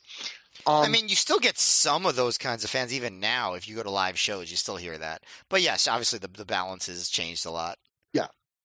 I mean, people are still horny. I would say in general they're a bit more respectfully horny. They're a lot more respectfully horny, but you definitely, if you go to live shows, you will still see the fans that are completely stuck in 1999 when they watch women's wrestling. Like they're still out there. Like it's just, I guess it's probably just you're never going to get rid of a certain level of creep in the wrestling fan scene. What I thought was funny was just how just there's very little coherence in terms of who's on whose side, right? Like Sarah Del Rey was teaming with Daisy Hayes' friends on the last show. Now she's against her. Is anyone a babyface? Is anyone a heel? It's kind of all ill-defined. Yeah. This match barely has any time to be anything. Thatcher tags in late and Lacey comes to ringside. She brawls with Daisy to the back, which leaves Thatcher all alone in the ring. So you could say it protects her because she loses 2-on-1, except this is the first time she's tagged into the match. Her team had control when she tagged in, and she loses nearly immediately to Del Rey, who doesn't even have to tag in Allison Danger. So it doesn't really protect her at all. But this is a nothing match. The crowd was creepy, at least part of it, and the women got almost no time, and apparently there was a badly blown spot. So kind of a perfect summation of Ring of Honor's history with women in the first 5 years. I found this to be just annoyingly lazy booking. Like, if you're going to book this match, let them try to do a match, and if you just, to have this be a backdrop for Lacey interference, and that was all it was. Like, she just comes out and starts attacking her. That was it. Like, to me, that just seems so lazy. Like, this is ROH. Like, in WWE, this would have fit. In ROH, it's like, well, why are you booking a match if you're not even going to do a match? And the angle you do is so uncreative or interesting. I do feel like this generation of women's wrestlers are going to be like the lost generation that don't get as much respect. And it's in part because matches like this make you realize how hard they had to work. Like, this was like a big get for them, getting 3 minutes, that's what you had to fight for back then. Well, the one saving grace for that generation is that Shimmer was there, and they actually got to show something at Shimmer. So at least they had that. By the way, complete side note. I double checked. So you mentioned that the show started at 8:14. Is that what you said earlier? I said 8:50. I think it was supposed to start at 7:30, and it ended up starting at 8:15, quarter after 8. Yeah, I just checked. 45-minute delay. I just checked. The show actually was scheduled to start at 8 because it was Friday, so it was not as delayed as it seemed. You know what, Russo, Bischoff, they're right. You can't trust these fucking dirt sheets. They're wrong about everything. This is the straw that broke the camel's back. This is like the goddamn red canvas. Yeah. But the Friday shows had later start times, I think, because people were coming from work and stuff. So maybe in some happier stuff, we'll get to the 4-way fray. Jack Evans defeats Jimmy Jacobs, who was escorted to the ring by Lacey, Shingo, and Xavier in 9 minutes 50 seconds. The eliminations are as follows. Jack Evans eliminated Xavier via pinfall in 4 minutes 23 seconds with kind of like a bridging backslide. Shingo eliminated Jimmy Jacobs via pinfall in 5:48 after he hit a lariat. And Jack Evans eliminated Shingo via pinfall in 9:50 after he hit the 6:30 splash. This was supposed to originally be Davey Richards in this match instead of in Xavier's spot. The Tortured Right. Davey Richards was injured and could not compete at ROH's events last weekend, so a scheduled match against Samoa Joe will now take place on February 23rd in Dayton, Ohio. That was supposed to happen on the next night in Philly. Also added to this match is a 3-way match. Oh, that's a different show, blah, blah. Anyway, Dave would write in The Observer, Xavier, an early ROH champ who hasn't been around in years, returned as a replacement for Davey Richards, who had an infection to where he couldn't wrestle. And then finally we go to Mike Johnson, who wrote, Xavier, a former ROH champion, is a New York City local and was booked after Davey Richards was hurt training earlier in the week. Xavier got a small welcome back chant and looked really good here. I'd be shocked if he wasn't brought back as a regular. I hate to inform Mike Johnson of the past this ends up being Xavier's last match ever in Ring of Honor. He does not get another match after this ever. And it sounds like he only got this one because Davey Richards got out. You need a local replacement. And we should note it had not been years for Xavier. It had been 1 year because he was also a replacement during the Snowstorm show at Unscripted too. against Bryan Danielson exactly 1 year earlier. Just for the record. Yeah. So basically he leaves in early 2004, comes back for one show in 2006 as a replacement, takes another year off, comes back as another show as replacement, doesn't, and then he's done. And I thought it was interesting, Matt, seeing the reaction he got coming out, because you had Bobby Cruz announce, that tonight, and here's the mystery participant, and then Bobby Cruz announces him as he actually says he's the second ever Ring of Honor World Champion, which I almost thought was like trying to prime the audience members who maybe didn't follow Ring of Honor that early. And then at first there's a few boos and some cheers, and then a welcome back chant starts to grow until the whole building is doing it. And you can even hear at one point, like, you hear like two fans try and start an old school AC Slater chant, which is, a regular chant from him in the first year of Ring of Honor. And I kind of just was wondering, like, I wonder how many people in that building, like, knew Xavier, like, knew him, and how many just kind of vaguely were aware of him. Because it's interesting, like, Ring of Honor is now, I would say 5-year mark is the first moment where something has been around long enough where you actually can have some nostalgia and different eras, and maybe people that were around for the modern time that weren't around for the beginning. And it just was I kind of got the feeling that some people knew Xavier, but not everybody. I don't know what you felt like, but yeah, it's a good question, because you'd think that an ROH crowd have enough like extremely dedicated fans that most of them would have at least seen like one first year DVD, and he was on all of those shows. But it's also possible that even if they had those DVDs, they skipped right to the main events also, so maybe they weren't familiar. That's a good question. I kind of at the time assumed most people knew who he was, but you might be right that a lot of them didn't. So before I hand it to you, Matt, I guess we should just explain. This is the Ring of Honor debut of the four-way fray, which is a match Gabe created in FIP. And what it is it's essentially a four-way elimination. It's a four corners match, but it's unlike most four-way matches in Ring of Honor. It's an elimination match, which is rare because it's also, just to correct you, it's not a four corners match, I think, because like it's not a tag match. Everyone is. Oh yeah, you're right. It's like a scramble where everyone is in together, but there's eliminations. Yeah, it's a 4-person elimination match where there's no tags. Yeah, everyone is in right from the get-go. So that's the two changes from the typical Ring of Honor four-way, which is interesting because Gabe is usually does not like eliminations. He's been on the record, I think even on commentary. We did commentary early on talking about how he doesn't like elimination matches because fans don't really – he doesn't feel like fans are fully invested until it gets down to the final two because they know the match isn't going to end until then.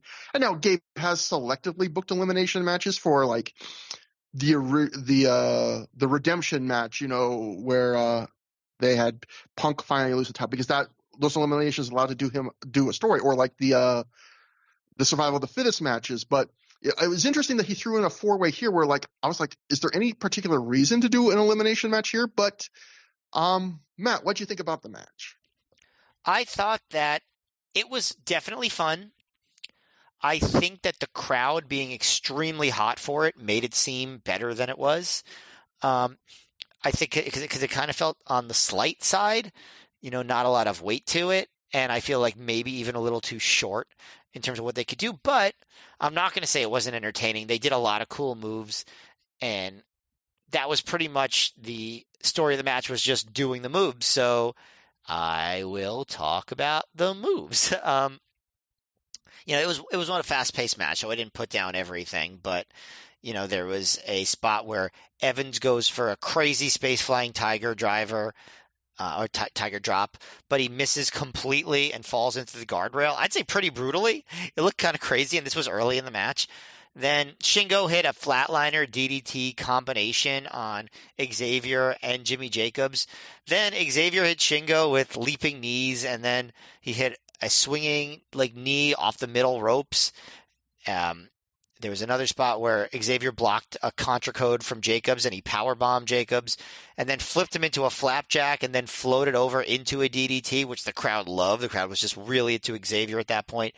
And then Shingo came from behind and hit a reverse F5. I'm sure there's a name for that move, but that's basically what it was. And then Jacobs hit Xavier with a reverse Rana and then did a spinning combo to eliminate Xavier, and Prazak called it like the most unique backslide he's ever seen. I don't know. Do you really know how to describe how it looked? Because I I really said can't. bridging backslide, but it's almost Yeah. like Megason did a backslide and then kind of flipped almost like a cattle mutilation, kind of. Yeah. Like, but in the opposite direction. Like, Yeah, it was definitely a unique backslide. I cannot deny that. So then it was down to Evans and Shingo and Jacobs, and Evans and Shingo double team Jacobs, and Evans hit a handspring in the corner, and then then Shingo hit a spinning power bomb, which was a very dramatic near fall. And then Shingo blocked a contra code. He put Jacobs on the top rope, elbowed him down, and then lariated him for the pin. So you'd think Jacobs, because he was getting a push, would last a little bit longer, but he was out pretty quickly. And then it got down to, it was just a one-on-one match between Jack Evans and Shingo. And this is when they do follow the code of honor. They shake hands, but they kick each other simultaneously. Evans gets a head scissors and takes Shingo to the floor. And this time he actually nails the space flying tiger drop. Goes for a handspring in the corner, but Shingo catches him, drops him stomach first on the top rope, hits a lariat that causes Jack to take a predictably insane flip bump. But Jack kicked out, and the crowd goes nuts for that. Jack went for the Busaiku knee, and Shingo German suplexed him onto his stomach. Then Jack hit a flipping kick, and then the Busaiku knee. Shingo kicked out of that. Evans goes for the 630, but Shingo follows him up to the turnbuckle. Evans knocks him off, then falls off himself, which I think was an accident, and then he climbed back up to hit the 630 for the win. So it was nonstop action. It was exciting. It was a hot crowd. So it was fun on the way some of the best six-man melee matches are, or six-man, yeah, that's what they were called, right? Six-man mayhem. That's what it was, six-man mayhem matches. But I don't think it was anything so memorable. It was a bunch of moves. And sometimes you like that, so I enjoyed it. This was a bunch of moves. I think I liked it a bit better than you. I liked seeing Xavier back, and even though he wasn't planned for this match, I think for a series of shows celebrating 5 years of history, doing one or two things like this is a fun thing to do. All that being said, this gives one depressing tinge to this match because he is the first guy eliminated in a really short match, and I realize Xavier's not on the level of the top names in the company and doesn't have the stature of other former ROH world champs, but it is a little sad to see him in a random undercard four-way getting eliminated first in a little over 4 minutes. Like, I just felt like, oh, this is kind of a bummer. I wish there was a bit more for Xavier because what we do see from him in this match looks good. Like, he looks like the Xavier of old, which just is a good, solid wrestler. Like, some nice strikes, like his jumping knee in the corner. That great combo you mentioned that were the power bomb and the flatliner and like the great pile driver. It's just a bummer that I think he's still a useful talent, a former world champion, and this is how he like goes out of this company. And even this spot is probably only because they needed a replacement. But as an overall match, I thought this was everything you would want from a random undercard spot. I agree with you that it does feel a little bit slight, but in a way, I almost feel like sometimes your random undercard spot that should be slight. I don't want them being too long or too fatiguing. It was fast. It was full of big moves. It didn't overstay its welcome. There was maybe a little bit of sloppiness, but it wasn't even terrible by scrambly standards. Jack Evans and Shingo teamed up in Dragon Gate, and they challenge on the next night for the ROH tag titles. And they act like it. Like there's a little bit of a story here because of that. Like before the match, Jack is hugging everyone in the front row, and he even goes up to he's about to get in the ring, and then he turns back to a different fan and goes, "Oh, you want some love too?" He goes, "You want a little bit of love too?" And he goes back down and hugs someone else. Very heartwarming.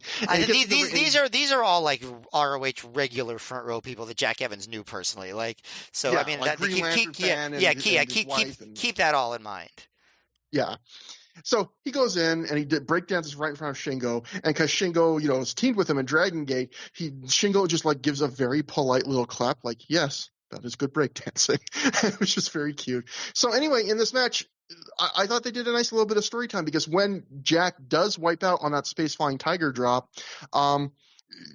Shingo gets distracted because he just starts staring outside the ropes in concern for like, oh shit, my friend is hurt, and then he gets attacked from behind. And when Xavier gets eliminated, it's Jack and Shingo and Jimmy Jacobs, and guess what? Like Jack and Shingo don't hit each other. They focus on Jimmy and quickly get him the hell out of there. And then when they finally are down to 2 each, guys, they do like you mentioned, the old handshake, and you both try and double cross each other at the same time. So I felt like they did give you at least a little, like they acted like friends should act in a 4-way, where you're concerned and trying to not hit each other until the end, and then when it gets down to the final 2, you don't have a hesitation. You're like, well, we got to fight it out to see who wins. I thought this was probably one of Shingo's best looking performances in Ring of Honor, even though it is, like you said, a slight match, where I thought his power offense looked really good and fit in really well here. Jack Evans this match was very over. Jack Evans was even more over than the match. Like, this crowd just loves Jack Evans, maybe because he knows and hugged half the crowd. But I thought it was just a really good night for Jack Evans. Jack takes a couple crazy bumps for Shingo's lariats that just made him look even more like a monster. But most of all, though, Shingo has this amazing over-the-top dazed expression on the outside at one point when Jack hits him with a space-flying tiger drop. Well, the dazed expression comes before the space-flying tiger drop. But then when Jack hits him with that, Shingo decides to take a bump for a space-flying tiger drop that requires him to bump all the way back into the barricade, which is fairly far away from the ring in New York. And then he lands on his head and stands on his head for a while. It's just ridiculous in the best way. I thought this was a strong good for me, which is praise considering it's a random 4-way, and I've seen so many random 4-ways. I just thought it was a lot of fun. Maybe the crowd, which was really hot for it, did boost it for me. I just enjoyed this quite a bit. I was happy to see Xavier back. I had fun watching this. But we then cut ahead in time to Bobby Cruz making an in-ring announcement that tomorrow night's show in Philadelphia is only 90 minutes away from New York. Please make the trip. And then Samoa Joe's music hits, and out he comes, high-fiving fans, taking in his last New York City ROH crowd. Joe gets in the ring, grabs the mic, and is greeted with a loud "Please don't go" chant. Joe welcomes New York City to Ring of Honor. Joe mentions that tonight kicks off the Samoa Joe farewell tour. A few fans chant "Fuck TNA," and Joe says those fans can chant that when they're not signing his paychecks anymore. He still has to pay rent, so chill out right now. Joe says they started in the Murphy Rec Center about 90 minutes away from here, but now they're in a sold-out Manhattan Center. When Joe started in ROH, they called it a joke promotion that would never make a dime, and now they're balling. Did people really say that about ROH when it started, that it was a joke promotion that would never make a dime? I guess probably some indie competitors were like, maybe they're overpaying to fly everybody in. Maybe if you hated Rob Feinstein. Yeah, I guess that makes sense, actually, yeah. Joe thanks the fans for making this the best time he's had in a motherfucking wrestling ring. Joe gets intense and screaming at this point, and he thanks the fans for making the promotion, dragging their asses out in the snow to come to shows, and he works the fans up into this lather and a super loud ROH chant. Joe says everyone in this building built ROH. Fans of professional wrestling built it. And the most rabid sons of bitches in the middle of New York City built this. And I love the idea of, during this, thinking of you, like you're included in that, like you're in the crowd, like, yeah, the most rabid sons of bitches here, like Matt Feuerstein. I was just sitting there nodding politely. I was frothing at the mouth for I want to see handshakes. I was. You can tell I'm still mad about not having enough handshakes on this show. So Joe says earlier today, he and Homicide were down at Sin City and Scores, financing some college educations while they were there. For people who do not listen to the Howard Stern show, those would be some nightclubs where women take off their clothes and dance for men. If you're just from New York, you've probably heard of it. Yeah. I don't live in this debauchery like you do, Matt, so I can't assume. But so Joe says while he was at the strip clubs, he got a phone call telling him that some big mop-headed Asian man just came to the ring and called him out. So he was at a strip club during the show. Yeah, I was about to say, the logic of this promo, Samoa Joe is not there for the start of the show and was at a strip club. Like, he and Homicide, the world champion, were did not get to the start of what are they, Bret Hart's? Like, what are they doing here? But Joe, I thought that was bizarre too. Joe says he doesn't have to get dressed to fight, and he tells Morishima to get his ass out here right now. Instead, Nigel McGuinness walks to the ring to booze this time, because they know he's preventing what they want to see. Nigel says he doesn't want to take anything away from the words Joe just said. He has all the respect in the world for Joe, but you do not call out Morishima. Morishima calls out you. Joe tells Nigel he respects him, but asks, have you forgotten where you are, boy? Have you forgotten where you work, boy? Joe says if Nigel's Japanese sugar daddy is too scared to come out, he'll kick Nigel's ass right now. Joe pie faces Nigel. The two get into a mid-ring brawl that has to be broken apart by refs and students as the crowd chants let them fight. Joe breaks free and the brawl continues for a few seconds more before it's broken up again and both men separately walk to the back. So, we're getting another, this is a differently paced kind of show in the sense of we're getting a Morishima segment to start the show before he wrestles, and now we're getting a Joe segment before he wrestles to kind of keep building up the Nigel thing. So that is kind of interesting. And but what do you think of Joe's promo here? I thought he was really good. I felt like I felt a lot of real emotion from Joe on the show, which if it wasn't real emotion, then good job being a wrestler is what I would say, because it came across as pretty authentic. Yeah, I thought it was a really good one too. What I'm going to be interested in is, we've seen this sometimes in wrestling and sports where like Joe is in this weird predicament where he's basically in a position where he's going to have to give like 5 farewell speeches in a row. Like for every town. So it's going to be interesting to see like what's the like I think the Philly one is pretty good. It's going to be because that's where Ring of Honor started. That's where he started in Ring of Honor. But what's going to be like when we get to like Dayton and Chicago? I think he actually does do a good job with each one of like making them unique enough. So I actually think you'll be happy with the variety. That's good, yeah. Because that's an interesting challenge, to have to say goodbye like essentially 5 times. For sure. Even if there are different crowds. And that brings us to but I also enjoyed it. So that brings us to a Tables Are Legal match. BJ Whitmer defeated Brent Albright via pinfall in 13 minutes, 54 seconds after he hit an exploder off of a flat table that was set on top of a top turnbuckle through 2 tables that were set up in the ring side by side. So to recap, the story of this match is that Whitmer and Albright have been in this little mini feud that is part of the larger Whitmer and Jacobs feud. I think they've actually done this pretty well, where Jacobs and Lacey paid Albright to be a hired gun for them, and over the course of that, Albright powerbombed Whitmer from the ring through a table on the floor the last time they were in New York. So Gabe doing that classic Gabe, I kind of book not just show to show, but show in a city to the next show in that city, where that table spot in New York sets up this tables match the next time they come in New York. And then even like when he also interfered, Albright, in that later Jacobs Whitmer last man standing match we recently saw, where he suplexed Whitmer through a table in the corner, which allowed Jimmy Jacobs to win the match. So they've actually done some nice, simple, logical booking to give you a reason why it's not a tables match just because, hey, we wanted a tables match. Although, I mean, technically it is, but in storyline, there is a reason why these two men want to put each other through tables. And to also be clear, this is not a tables match. This is a Tables Are Legal match. The difference being that in a tables match, it's a match that can only end when someone gets put through a table for the first time in the match. This is a match that can still ends via pinfall or submission. There just happens to be a lot of tables around the ring, and you can throw a guy through a table, and it's perfectly fine. I am sick of tables in wrestling, Matt. Anyone that's listened to the show for a long time has probably heard me talk about this before. I've seen so many table break spots in my life. The novelty has worn off completely for me. One of my biggest wrestling pet peeves is people chanting for tables during hardcore gimmick matches at a point where the wrestlers have already done things far more violent and cool in that match than falling through like a slim thin table is. So it might surprise you, given all that, and given maybe that I'm not the world's biggest Brent Albright fan, I think BJ Whitmer is just decent.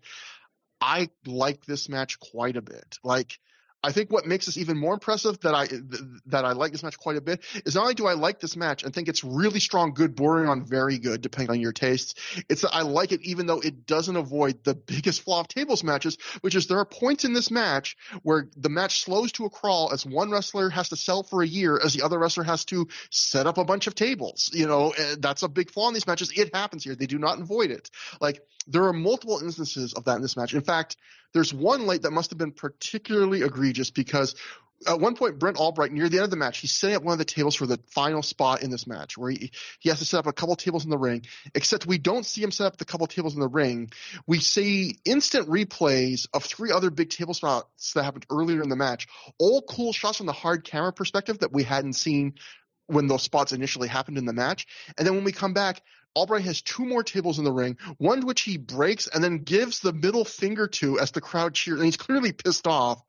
And then he goes outside and he has to find yet another table. So this seemed pretty likely that Ring of Honor only showed those replays, which they hardly ever do, because they wanted to cover up how much difficulty Brent Albright was having setting up a table. Yeah, I wish that I had a better memory of what was going wrong, because I do remember feeling like after the match, like, oh, that match was really cool, but I wish all that that didn't go wrong so much at the end. And so, like, I know something awkward happened, and I just cannot remember what it was. But yes, the way he covered for it obviously got the crowd very excited, so it worked out. And the Ring of Honor production cover for it, I think, worked well because, like, the replays were really cool. I'm glad we saw them, and it covers it up enough that you don't live in like an awkward moment. You do still know something went wrong, but it doesn't feel like you're just sitting there for a year as the guy awkwardly can't get a table to work. So, and maybe another reason I didn't mind the delays as much in the big spots is because this match delivers. Like, this is the match for people that love table breaks. If you love table breaks, I have found the match for you. It is this match. It delivers exactly on what is promised. Tables are the central point of this match. They are threaded throughout it from beginning to end. A table break is literally the first spot of the match, and a table break is literally the final spot of the match. And there are other table breaks throughout. Almost every table spot in this match feels dangerous. Like it's more. I hate the table breaks where it just seems almost gentle. Like, actually, that seems more comfortable than if you had just taken a regular bump. Like, none of them feel like just perfunctory here. They all feel kind of brutal or dangerous or novel. Like the surprise one that starts the match, where before the match, BJ, the bell hasn't even rung. BJ's posing on the top turnbuckle as he sometimes does, and there's been tables that have been pre-set up at ringside. So Albright immediately just attacks them and throws them off as the bell is ringing off the top turnbuckle through a table on the floor, and then like the Ring of Honor tables are legal match graphic comes up right afterwards. It's like perfect timing. It's just such a hot, surprising way to start the match. There's a table break later in the match where like Albright tries to belly to back suplex Whitmer from the second turnbuckle through a table that's on the floor, but Whitmer shifts and turns it into a crossbody that drives Albright through the table. And it just looks great. It looks violent. It looks dangerous. It's just, if they have to have a tables match, these are my kind of table spots. Or like even Whitmer, he going through 2 tables stacked on top of each other on the outside, or the spot at the end where the spot at the very end, just to make clear, is Whitmer puts Albright through 2 side-by-side tables in the ring by doing an exploder off a flat table that's just been balanced on the top turnbuckle. And again, almost every one of these table break spots feels violent, like someone's close to death, which is exciting. But it's that final table spot in particular. It feels weird praising any human trait of BJ Whitmer after his recent criminal history, but that guy has to be one of the bravest wrestlers of this roster, because this is a guy who famously the year before, in one of the biggest spots of his career, slipped off a top turnbuckle trying to powerbomb Jimmy Jacobs off of it, and he fell to the floor, breaking his own ankle to the point that it ended up requiring surgery, nearly killing Jimmy Jacobs. And here he does another spot that requires him to balance him and his opponent very precariously on the top turnbuckle, and you can see if you really take notice, when he's doing the exploder, like mid-exploder, the table is bending and warping under their weight. Like, these 2 guys are so lucky that table didn't break mid-move and we didn't see like another catastrophe. Like, 2 huge guys just on this flimsy table, just sitting on the top turnbuckle, not open. And but yet, as unsafe as it probably was, it's that feeling of seeing these big crazy spots that feel like they could have gone wrong that really adds to this match. There's not a ton of wrestling in between the table spots. Like, that's not the thrust of the match, but what there is some, and what's there even, I thought contributed to this match. Like, they're hitting each other pretty hard and intensely. Albright's mouth ends up a little bloody. Whitmer gets rammed super hard against the barricade. He eventually takes a half Nelson suplex that looks like either on close to or right on top of his head. So I would sum up by saying this. Like, to me, this match is the equivalent of a great meat lover's pizza from a big chain restaurant where I knew it was coming, everybody. Yeah, you knew the food thing. There's no subtlety or balance to this. Like, it's 2 big jocks hitting each other hard and nearly killing themselves going through table after table. It's a match that's big. I would describe this match as big and dumb, but in a good way. Like, sometimes you want big and dumb. Like, sometimes you want a crappy chain pizza with a meat salad on top of a thin layer of dough that can't possibly support it. And maybe not you, Matt, because you're a vegetarian, because you're better than me, and just much like MJF, you were better than me, and I do know it. Oh, But and please. But I would say, like, with both the match and the pizza, like, you probably don't want to, I don't want this kind of often in my wrestling diet, just like I don't want that pizza often in my real diet, because I don't want a heart attack in 2 years. But it's not your everyday match. It's not your everyday pizza, but occasionally you want something kind of big and dumb, I would say. What do you think about this match? Because I am pretty high on this match. I would say, again, it's like close to very good in my mind for a tables match between BJ Whitmer and Brent Albright, which I would have never guessed on rewatch. Yeah, I thought it was a blast. I mean, I thought it was clearly very good. I wouldn't even say close to. Like, it was very good for what it is. I think that both of these guys are underrated as wrestlers. I want to make clear. I'm talking about just as wrestlers. I've no knowledge of Brent Albright as a person, and we have discussed BJ Whitmer. So I wasn't surprised, and I remember finding this to be a real highlight live. I think Brent Albright really needed this because he was getting his ROH run started. He was still pretty new in the promotion. And in ROH, you need to deliver a memorable match at some point, or else you're not a memorable part of the roster. That's just how it is there. To a lesser extent, that's true of AEW now, but it was really true of ROH. And Brent had some solid performances, but nothing memorable. This was memorable. This was like, okay, Brent, you put out a match that people will be talking about. So you are now in. And I think that Albright, he's remembered kind of as like a dull guy in the grand scheme of things, but he didn't have a terrible run in ROH. He had a few matches that I thought were really good, a couple of great matches even. I don't think that his run was without value at all. And I think this is like the start of him showing his value on the roster. These two guys went out there and did the best they could with a match like this. They made it where you got what was advertised and then some. It is very easy to have a tables match, even though this wasn't a tables match. It was a tables or legal match. But when I say tables match, just a match built around tables, it's very easy to have that be predictable and kind of hack and trite. And this match was dynamic and exciting, and they did cool stuff that you wouldn't have expected. The decision to start the match by immediately pushing Whitmer off the top rope through the table on the floor was awesome. Like, that was a super smart way to start the match, and it got the crowd primed for the vibes of the match, and they were ready for it. You kind of went over a lot of the big spots that involved the table. I think the silliest spot to me was there was a point where Whitmer hit a flying knee and then did a suplex and got a 2 count, but then he pulled Albright up, and it's like he had to pull him up off a suplex in a match where there were like 1,000 spots where you did insane things through tables and power bombs to the floor. Like, I don't know, that seems silly. My favorite spot of the match that didn't involve a table per se was there was after Albright hit the awesome bomb through the double stacked tables on the floor. Albright got a 2 count, and the crowd went crazy and chanted for BJ. And then Albright yelled, "No!" And I was like, take that, shocked NXT face, because that's how you sell somebody kicking out of your best shot. You yell, "No!" And I'd like somebody to incorporate that into their next match. Probably not on NXT, but somewhere. Just do it. Just yell "no" when someone kicks out. I bet you people will be talking about it. So if there's any wrestler on television that is listening to this, do it. People will be talking about you. You might even be GIFed all around the internet, and they might put "no" like in text at the bottom of the GIF. You mean gift? I mean, they say it's GIF. I'm just trying to be accurate. I don't know. Whatever people say, but so I love that. I love the "no," and I like you said, it was very clever editing. And yeah, this match was just a blast and a hoot and a great time to be had by all. And it doesn't seem like anyone was seriously injured. I always have to put the caveat that it is dangerous to do this and that no one should do this, but also it was great. So, yeah, good job. I would say ECW never had a table-oriented match that hit the way this one did.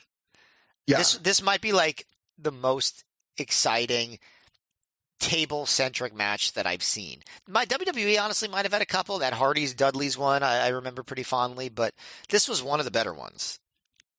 Well, it's funny to think about, like, tables were so novel back in the days of ECW and like table breaks that like they had a show just called Double Tables.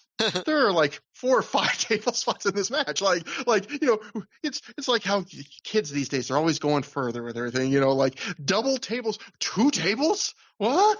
But well, do you remember when WWE first started having like TLC be like one of their pay-per-views, and they would have like chairs matches? Like that seemed very quaint. Just like, because obviously chairs have been a part of wrestling since probably the 30s. I don't even know. Yeah. The other thing that I'm glad you brought up, like one other just little detail I liked, which was I liked that part in the middle of the match, other than the ridiculousness of it, of the no. But I liked when Whitmer pulled Albright up at 2, because the idea was he wanted to power bomb. He didn't want to just beat Albright. He wanted to power bomb him through tables on the floor. Like, Albright did to him. But it probably shouldn't have been just off like a suplex. That's all. Yeah. No, I agree on that. But I did like also that when he does that, it comes back to bite him, because Albright recovers and puts him through the tables on the floor. So, it is one of those things where it's like you understand why he wants revenge, but he also kind of gets punished for not just going for it, like what you're trying to say. What you're trying to say is that B.J. Whitmer and Brent Albright are genius storytellers. Exactly. This was the match with psychology and storytelling. No match better. This was Misawa Kawada 94. This was the thing. But a couple other things I want to mention quickly. I was listening to an honorable mention podcast episode on that. So for people playing the ThROH The Years drinking game, take a drink. I mentioned it. But Shane Hagedorn had an interesting point where he just offhandedly mentioned, I bet you it cost the price of the tables of this match were way more than what the wrestlers were making in this match, because I forget what he gave the price, but he gave a range of what the tables cost. And I think it might have been something like, it was like a range, but I think it might have been like $60 a table or something. So think of how much that... I was going to say, my good friend who I went to college with, he was telling me a story about when he was in high school. I think he worked at a Walmart, and a local indie promotion came to town. Could have been ECW even in that era, I'm not sure. And just cleaned the place out of wooden tables. Like, they just went crazy buying tables just at the local, I think it was Walmart. It was some store like that where you could buy tables. Just a side anecdote. The weird thing is, like, everyone, also Shane was saying, that they had to find the tables on these live events. Sometimes it was hard in New York to find tables, like close to the building, like a place that sold tables.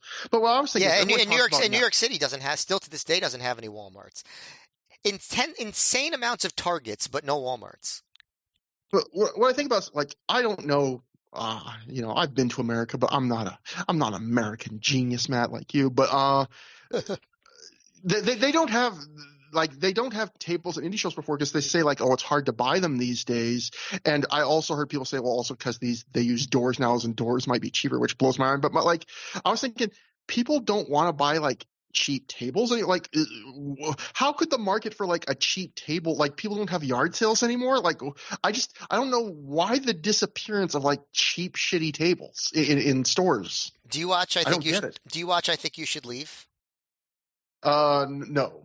Okay, not lately. I've watched clips. You know what? I'm a horrible person. I've only watched it in individual skits, but not whole episodes. Yeah, that's definitely my definition of horrible person. Keep in mind, we just reviewed a match with, never mind. There's, just because I just brought it up because there was a sketch where like one of the characters was freaking out about tables and how her tables were dirty because her job was renting out tables to like horror conventions and like yelling about the mummy and her tables. And anyway, you should see the sketch. Definitely not listen to me talk about it. The other thing about this match I want to bring up just is this match in the booking felt like a throwback, because I've compared before like BJ Whitmer's push in ROH to like the Tommy Dreamer ECW push, where in both cases you try and get a guy who isn't super over with the fans over by booking them in gimmick matches where they take like a ton of punishment and become a banner waver for the promotion.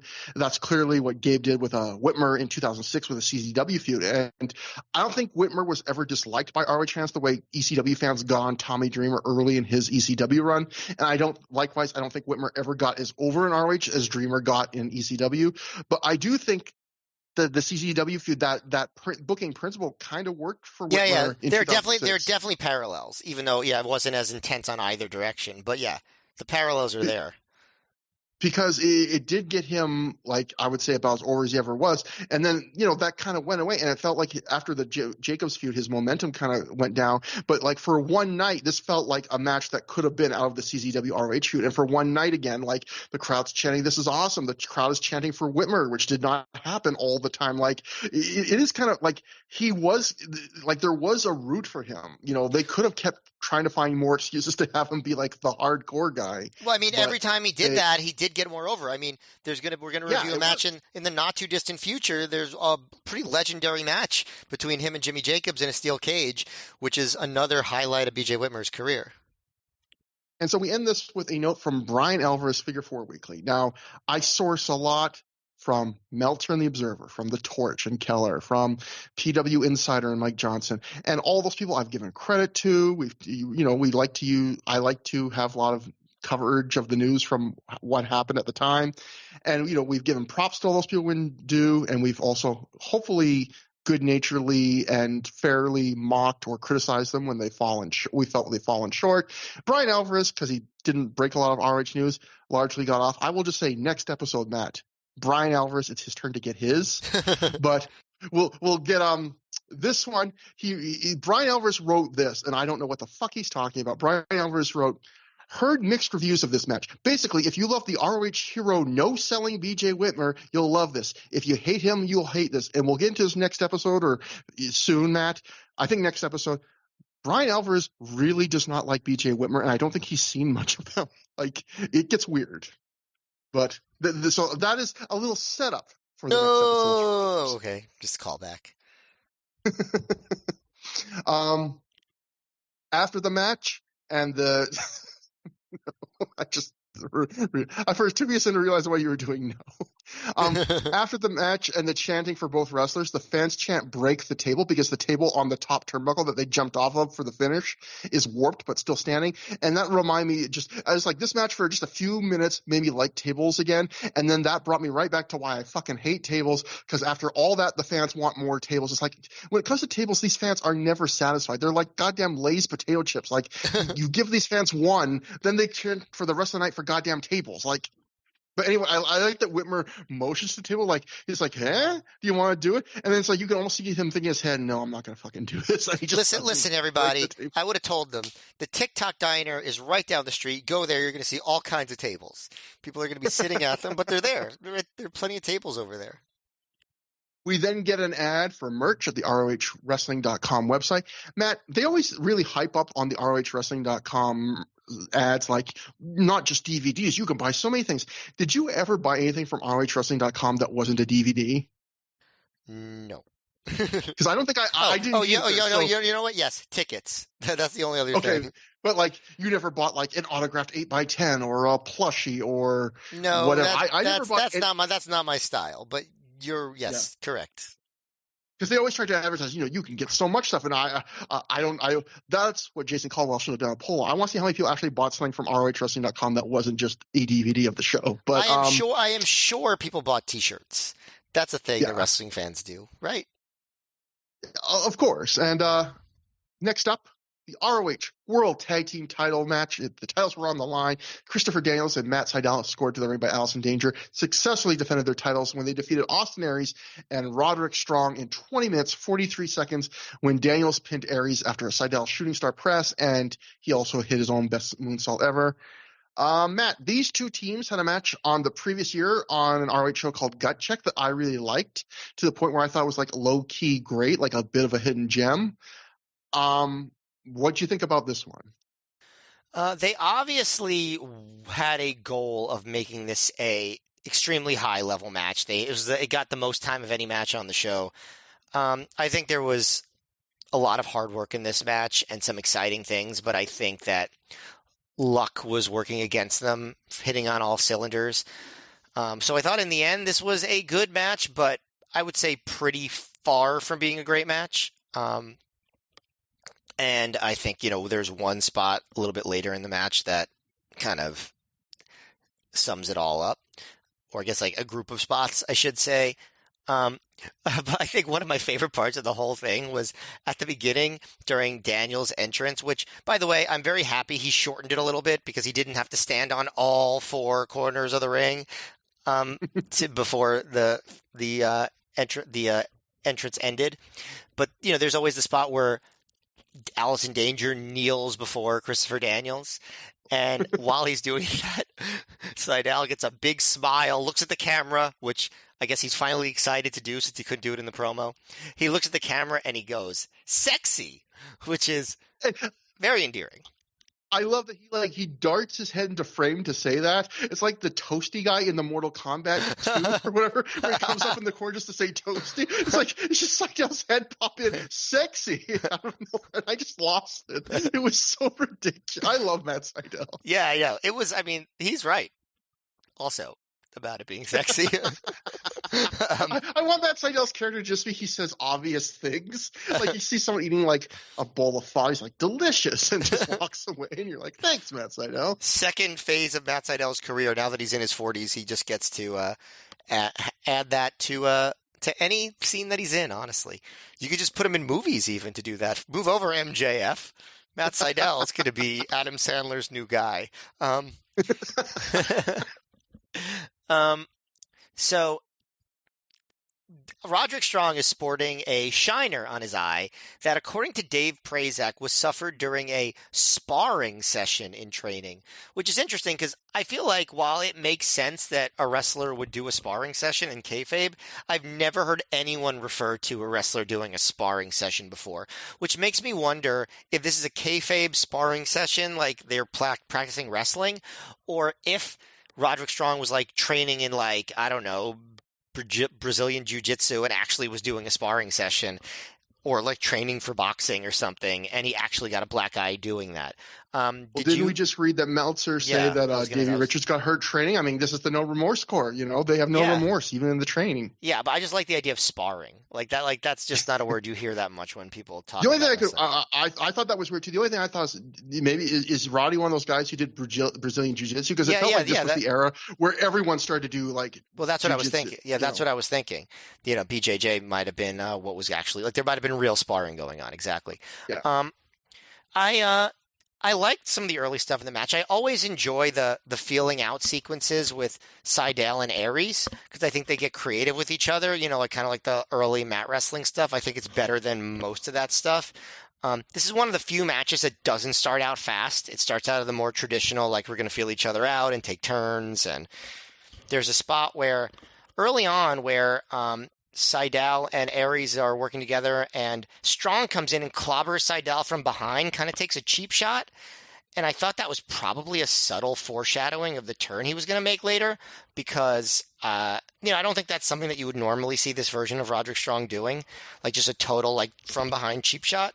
So I think that was intentional, but maybe not. Maybe it was just a spot in the match. I really liked the fall-away slam that Roderick Strong did on Sydal. And, it's like a lot of these tag matches, they kind of go back and forth on who gets to do the heat on who. There was a pretty good sequence where Strong and Aries were dominating Sydal. And then Daniels comes in. It's not really a hot tag. And then Daniels and Sydal were working over Strong for a while.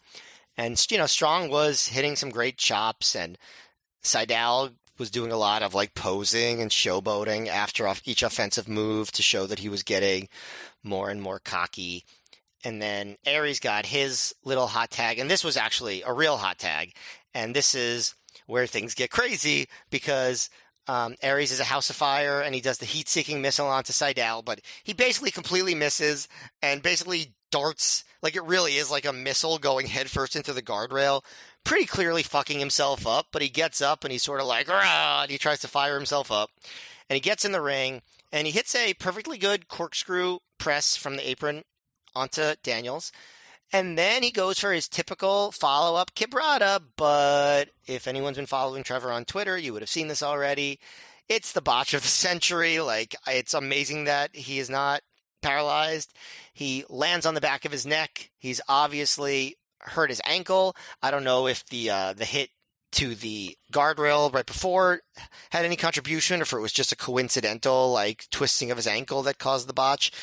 But it was crazy and scary, and the ROH crowd in 2007 was becoming very kind because there were no "you fucked up" chants. They were just chanting for Aries. I heard one person try to do one. Yeah, I mean, they were mostly just chanting for Aries, right? They were trying to encourage him and, like, appreciative that of, like, his clearly intense effort. Like, he was just, like, coming in real hot and just messed up. But the match, you can hear the reaction at first is that kind of like that gasp, like there's that concern, like for a second, like did this guy just break his neck in front of us? Yeah, I think there was a lot of relief, honestly, that he was able to walk. But the match continued. Aries is able to leap despite his limp.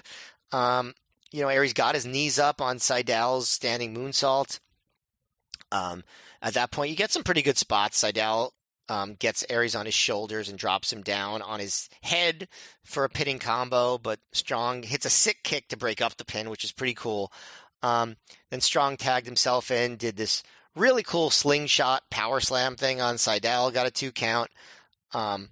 There was a spot where Strong and Aries go for a double team, but Daniels knocks Aries off the top, and then Seidel tries to do the thing where he jumps on Strong's shoulders, but Strong drops him onto the double knees, which I thought was really cool. Maybe in terms of big moves, the highlight of the match. Strong has Seidel up for the Gibson driver, and Daniels enziguris him.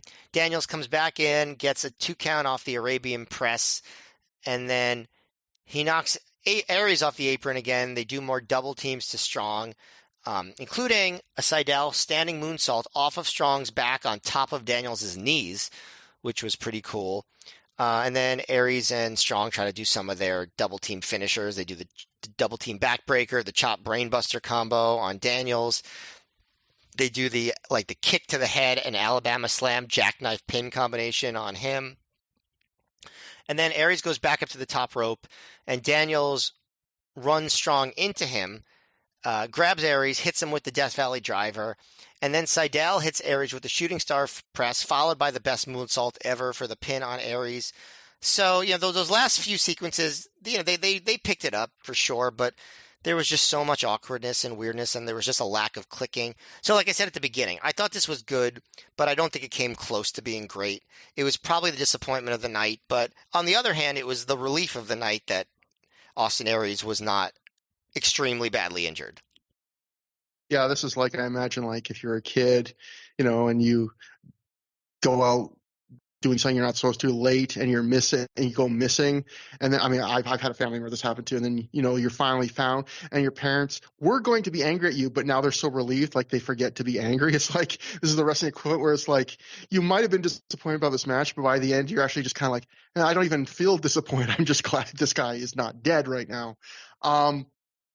So yeah, like I said before, I thought their match at Gut Check was a great match, but there wasn't really anything particular super duper memorable about the match. It was just a very breezy, enjoyable match that was fun from start to end. This is not as good. This was different, as Matt laid out for you.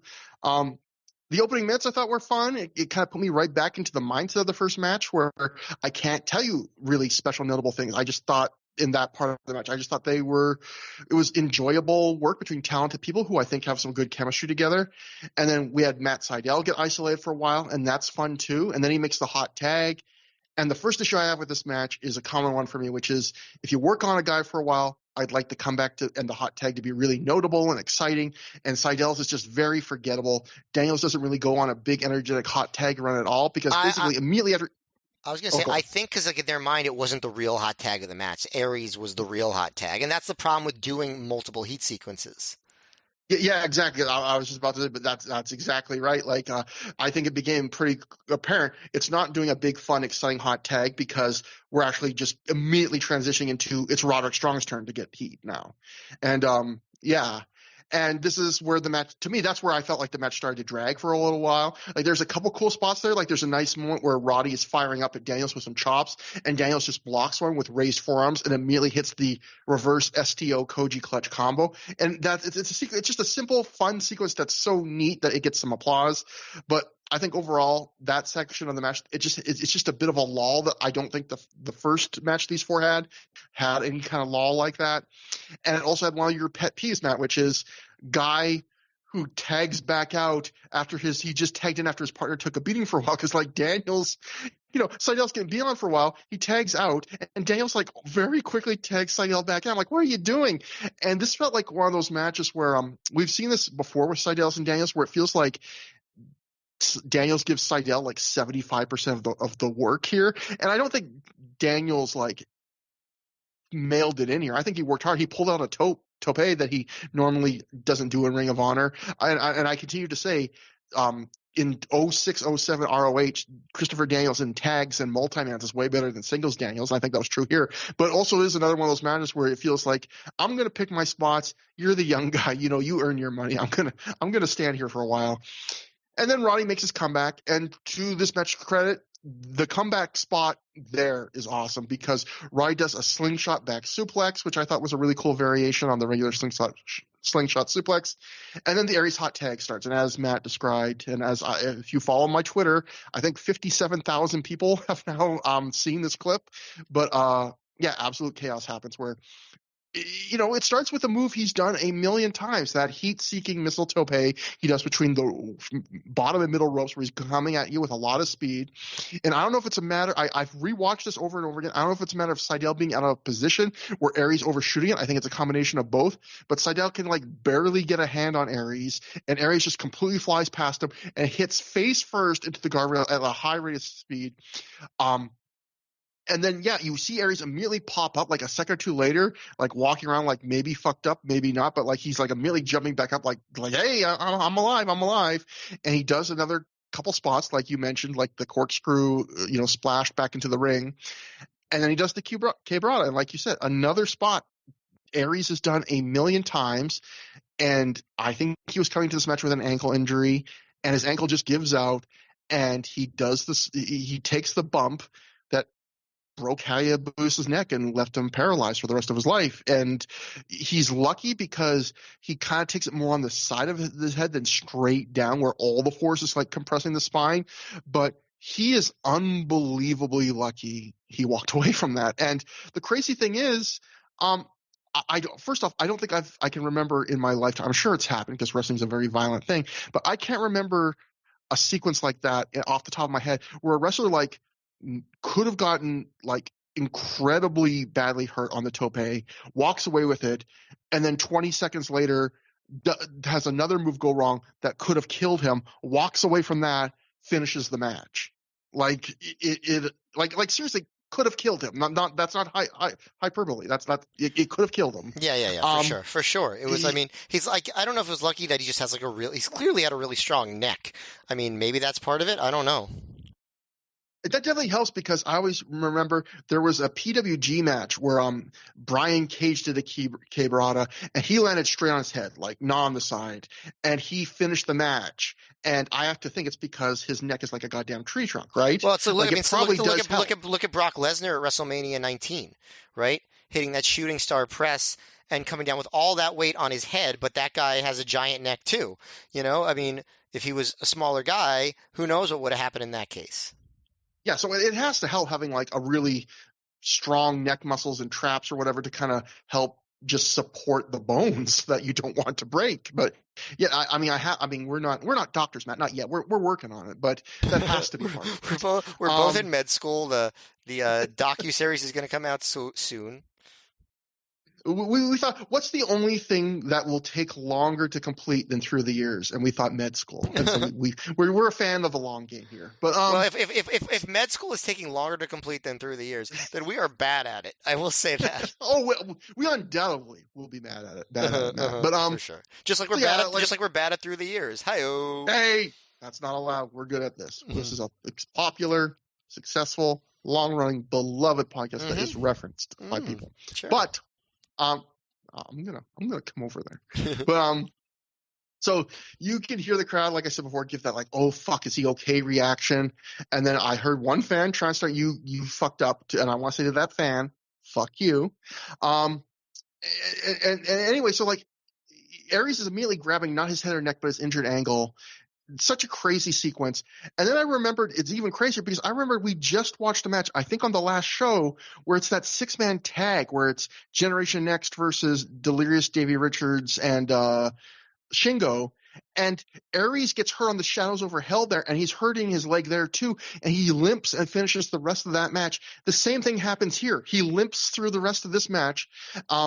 He does, like, he's on the apron a lot, so I don't know if they cut out any spots, but he does do a few spots, including the finish of this match, and he's like limping. Like there's at one point where he gets whipped into a corner, and he's hobbling just to get into the corner. Like he can barely walk on that leg, but he like if you want to see an example of what it looks like when people say someone gut through the rest of a match, this is like the dude is gutting through it. His ankle is fucked, and he is just doing the spots he has to do to get through this. A lot of people have a lot of opinions about Austin Aries as a person, but all I know is that guy's really tough. It's a tough motherfucker. Yeah, I felt bad because I posted that clip online because I just thought, oh, this is a really interesting clip and like a crazy thing that a lot of people don't remember. And some people give that reaction, but a lot of people were like, "I'm glad that happened to him," or "This is why Austin Aries is the way he is now." And it's like, look, I've heard a lot of stories about Austin Aries being an asshole. I think he has some bad beliefs. I bet you I would not hang out with that guy if, like, I probably would not be want to be a friend of that guy. But like, rejoicing that he almost died. I was almost like, man, I wish I didn't post this clip because I did not expect that this would be just an excuse for a lot of people to like be like, man, I wish he broke his neck, which, come on. Right. Yeah. I'm not a fan of being publicly mean to somebody on an open forum, unless it's like, like a powerful world leader that's like doing horrible things. And I don't think that, as much as people don't like Austin Aries, I don't think he rises to that level, everybody. Yeah. So let's take a chill pill. If you want to mock Austin Aries all day for like being a Sandy Hook truther or saying that women's vaginas taste like pennies if they eat meat, like, you go for it. Like, I'm there with you. I'll ghostwrite a joke for you if you want, but like, don't wish for a guy to become a paraplegic, please. I don't know. Taste like pennies. You don't remember that was a big Austin Aries thing because he's a big vegetarian guy, and one of his arguments on Twitter once was like, if girl will taste like pennies if they eat all that red meat. I'm just more thinking about like being so have such intimate knowledge of the taste of pennies. Isn't that an old thing? Like, people used to say that, like, if you're like drunk, if you're like want to get the smell of booze off your breath, suck on some pennies. And I thought, well, won't your breath just smell like pennies? Like, what the hell? Like, I don't know that one. I guess maybe because I'm a non-drinker. I guess I never learned the penny trick, as I like to call it now. I just decided that's what it's called. So the thing I want to ask you, Matt, is you mentioned the spot where Seidel, this thing he's been doing on recent Ring of Honor shows, incredible spot where he jumps on a guy's shoulders and then jumps off so he's like basically standing on a standing person's shoulders, incredible vertical leap, and then he drops down to like a DDT or something. And this time you mentioned he jumps up and he falls into like a gut buster where Roddy quickly drops to his back and sticks out his knees. But I thought it was almost like a botch because, like, if you watch Seidel, he doesn't get to stand right on Roddy's shoulders. He like almost gets to his shoulders, but not quite. And then he starts like kicking his legs in the air, like trying to find ground. And my guess is there was supposed to be the gut buster, but he was supposed to stand on his shoulders first because I thought that's another spot that could have gone bad, And I hadn't seen him. Like, it just was a weird night, in those final minutes. It just felt like. I don't know. Isn't that what happened? Isn't that what happened? It turned into the gut buster. It did, but he didn't stand on his shoulders first. Like, he jumps up to his shoulders, but he doesn't get to stand on them first. Like, he's almost gets to his shoulders, but then he starts kicking at his shoulders because he can't quite get like his feet planted on them. And so it all kind of happens like in midair. Like, he never kind of stops. If that was a botch, I think it was the coolest looking botch I've seen because it still looked awesome in my opinion. Yeah, for sure. It worked out well. The final 5 minutes do have some cool moves, like Matt mentioned, some exciting, energetic moments. I also think, though, it is kind of tempered by me being distracted by Aries. It's kind of like that Jimmy Rave Nigel match we watched recently where Jimmy vomits late in the match. And from the rest of the match, it's almost like the match being good or bad from that point on is like immaterial because you're just so focused on Jimmy Rave after that. I felt like it was kind of the same to me where like the match was kicking into a higher gear, but I was just focused on like Aries on the apron, Aries hobbling as he does spots, you know, just still thinking about this guy nearly died and he's still working this match. And so it's really hard for me to grade this match because I felt like parts of it were great. It had flashes of their first match.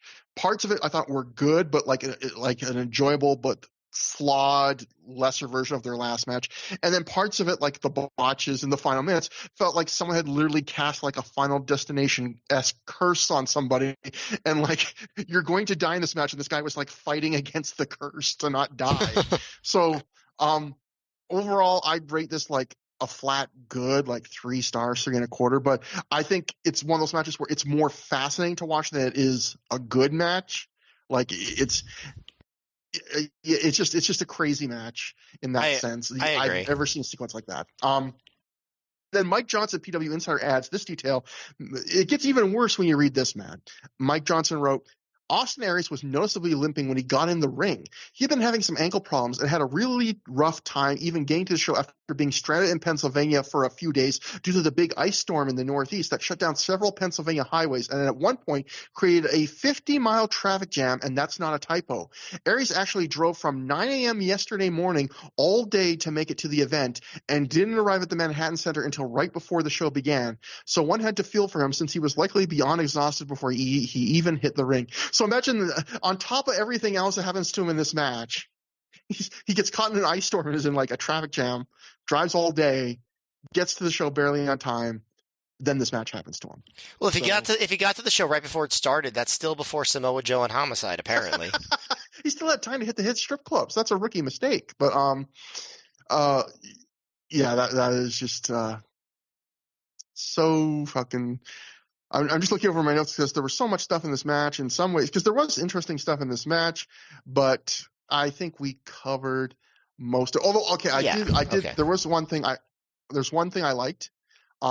Daniels is standing on the it's just a neat little thing. Roddy's in a submission that Seidel's put him in, and he's crawling to the ropes, and before he gets to the ropes, they don't call attention to it, the announcers don't mention it, but Daniels, who's standing on the apron in his corner, he just hooks his leg over the bottom rope and pulls it back a little bit so it's even harder to get to. And I thought that's those neat kind of like little in the moment things that, you know, people don't think of, but they don't notice, but they're such neat little details when you do have them, when you do catch them. But anyway, after the match, Seidel, Daniels, and Danger celebrate before shaking Roddy and Aries' hands.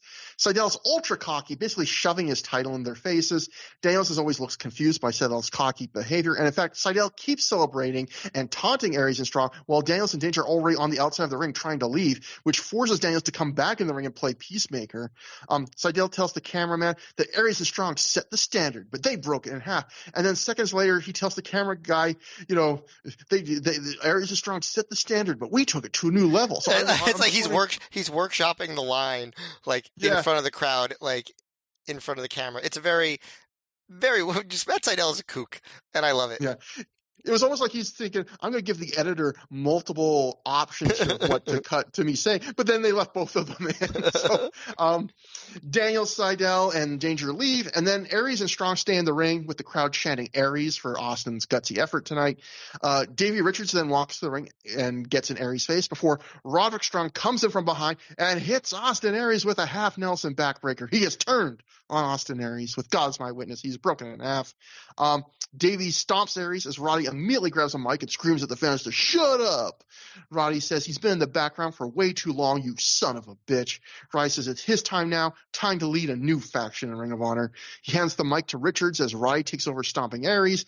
Davey tells the crowd that they have just witnessed what was the beginning of the No Remorse Corps. A legendary moment in wrestling history.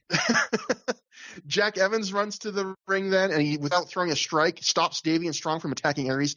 He tries to speak to Roddy, who seems to be trying to play peacemaker between Jack and Davey, and who are screaming at each other at this point. Jack wants to know why Roddy did this, and we can hear Roddy tell Jack that, you know, I don't have a problem with you. Like, it's not between me and you. Roddy and Richards leave the ring as Aries grabs the mic. He tells Roddy that after all they've been through, that's how you're going to do me.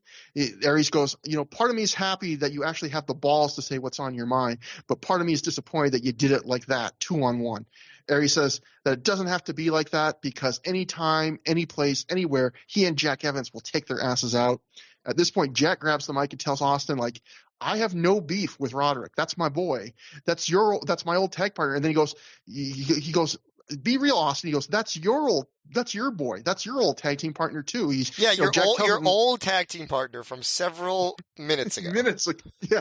Jack says, Aries is strong. You guys were the tag team champions. At one time, along with Matt Sydal, we were the greatest stable ROH had ever seen. So Jack, this was kind of an adorable thing. Jack keeps calling Aries captain here. He's like, captain, call off the dogs. I don't know what's going on. Jack says, well, I'll get to the bottom of it. And Aries takes the mic back and says, Jack, you can get to the bottom of it your way, but I'm going to get to the bottom of it my way. Aries says, Jack is right. They were the most dominant faction in ROH. But then he asks Jack who the leader of it was.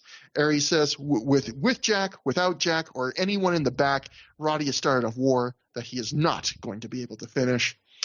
So yeah, this was the start of the infamous ROH faction warfare storyline.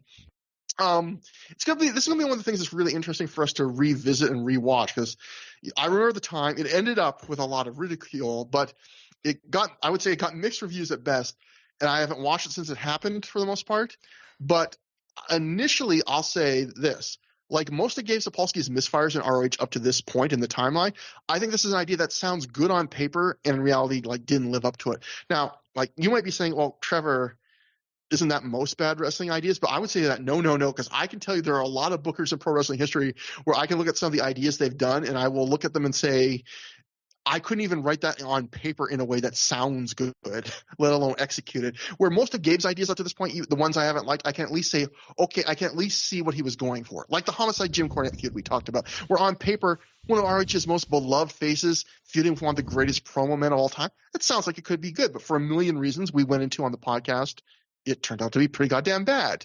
But the same thing with this, where I would say if in 2006 someone told me the 3 founding members of Generation Next that ROH still has access to, because Alex Shelley's in TNA, are going to split up and each one will start with their own new faction that they lead and they'll spend the year feuding with each other. On paper, I would say that sounds pretty goddamn cool, right? Like am I crazy for thinking that? I'm one of the people that is not even low on the actual faction warfare as it happened. So I'm an outlier there. I will see if that holds up, but I think that I don't know. I did not dislike it at the time. I will say that.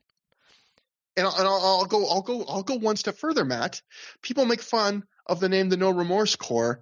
I think it's the perfect name for that stable. It sounds douchey and dumb, but douchey and dumb in a way that a stable headed up by Roderick Strong and David Richards should sound. Like, I feel like these are these meathead, ass-kicking jocks. Their stable name should sound like something that's written on, like an Affliction t-shirt that's worn by a guy who's beating you up in the parking lot after a UFC because he heard you telling a friend that you believe in vaccines. Like, that's what the name should be, and that's what it is. And I think of the 3 stables we see, ending up forming, the No Remorse Corps is the only one that ends up feeling really cohesive and natural. It's Roderick Strong, it's Davey Richards, it's Rocky Romero. It's 3 wrestlers who hit hard and kick ass. They all fit a style that is cohesive. The name fits. It works fine. In 2007, I mean, I came up with a name for them that is extremely tasteless now, and I don't feel proud of it, but I used to refer to them as Team Date Rape because that is that's the vibe they were giving off, and I think that's what they were going for. So I agree with you that it works. But I have a question for you. What did you think of this angle as it was executed?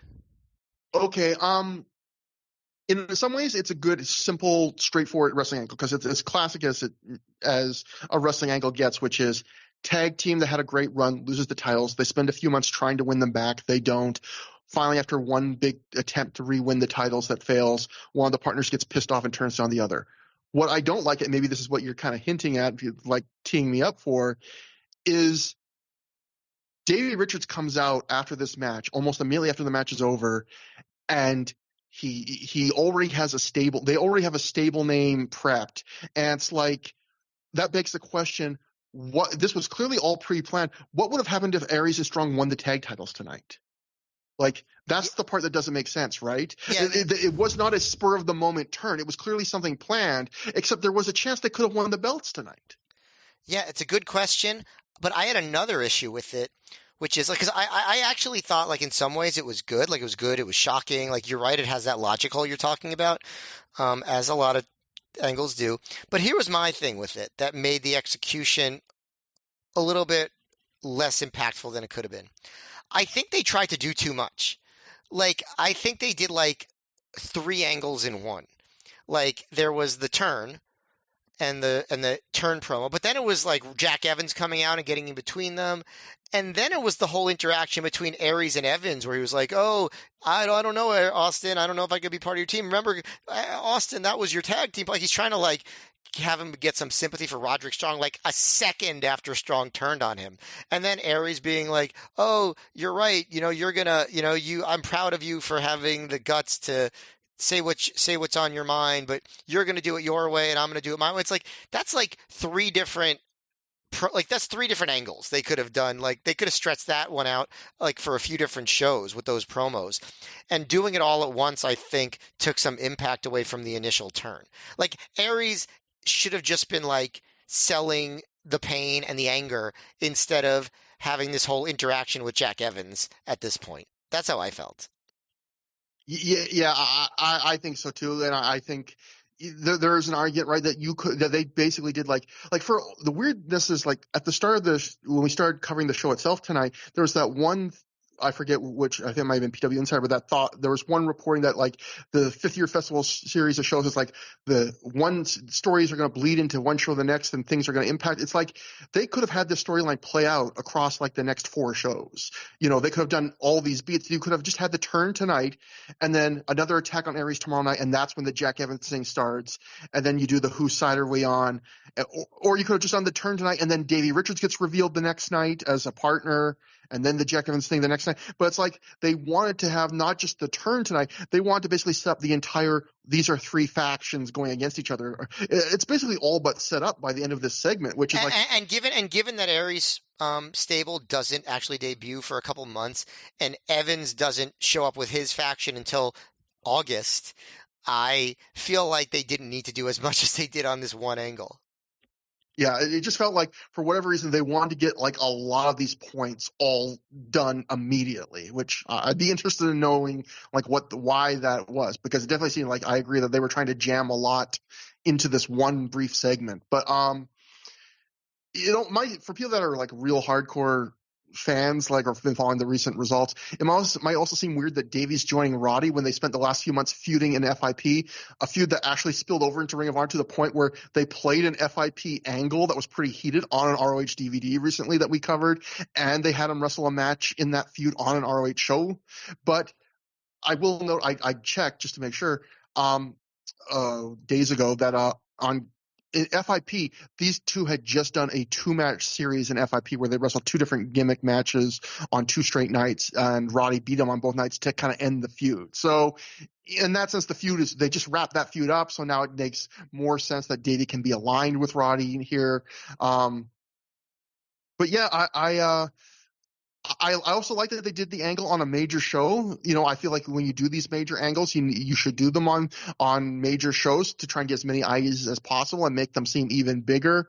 And I did like, it's a classic wrestling trope, but I did like that Roddy was like, I'm tired of being in your shadow, basically, because let's face it, he actually was. Like that's not like a made up thing for this angle, including on this night. There's a lot of nights we saw that tag team where Aries got the first chant and Roddy either wouldn't get a chant or he'd only get a chant after like Aries kind of prompted the crowd.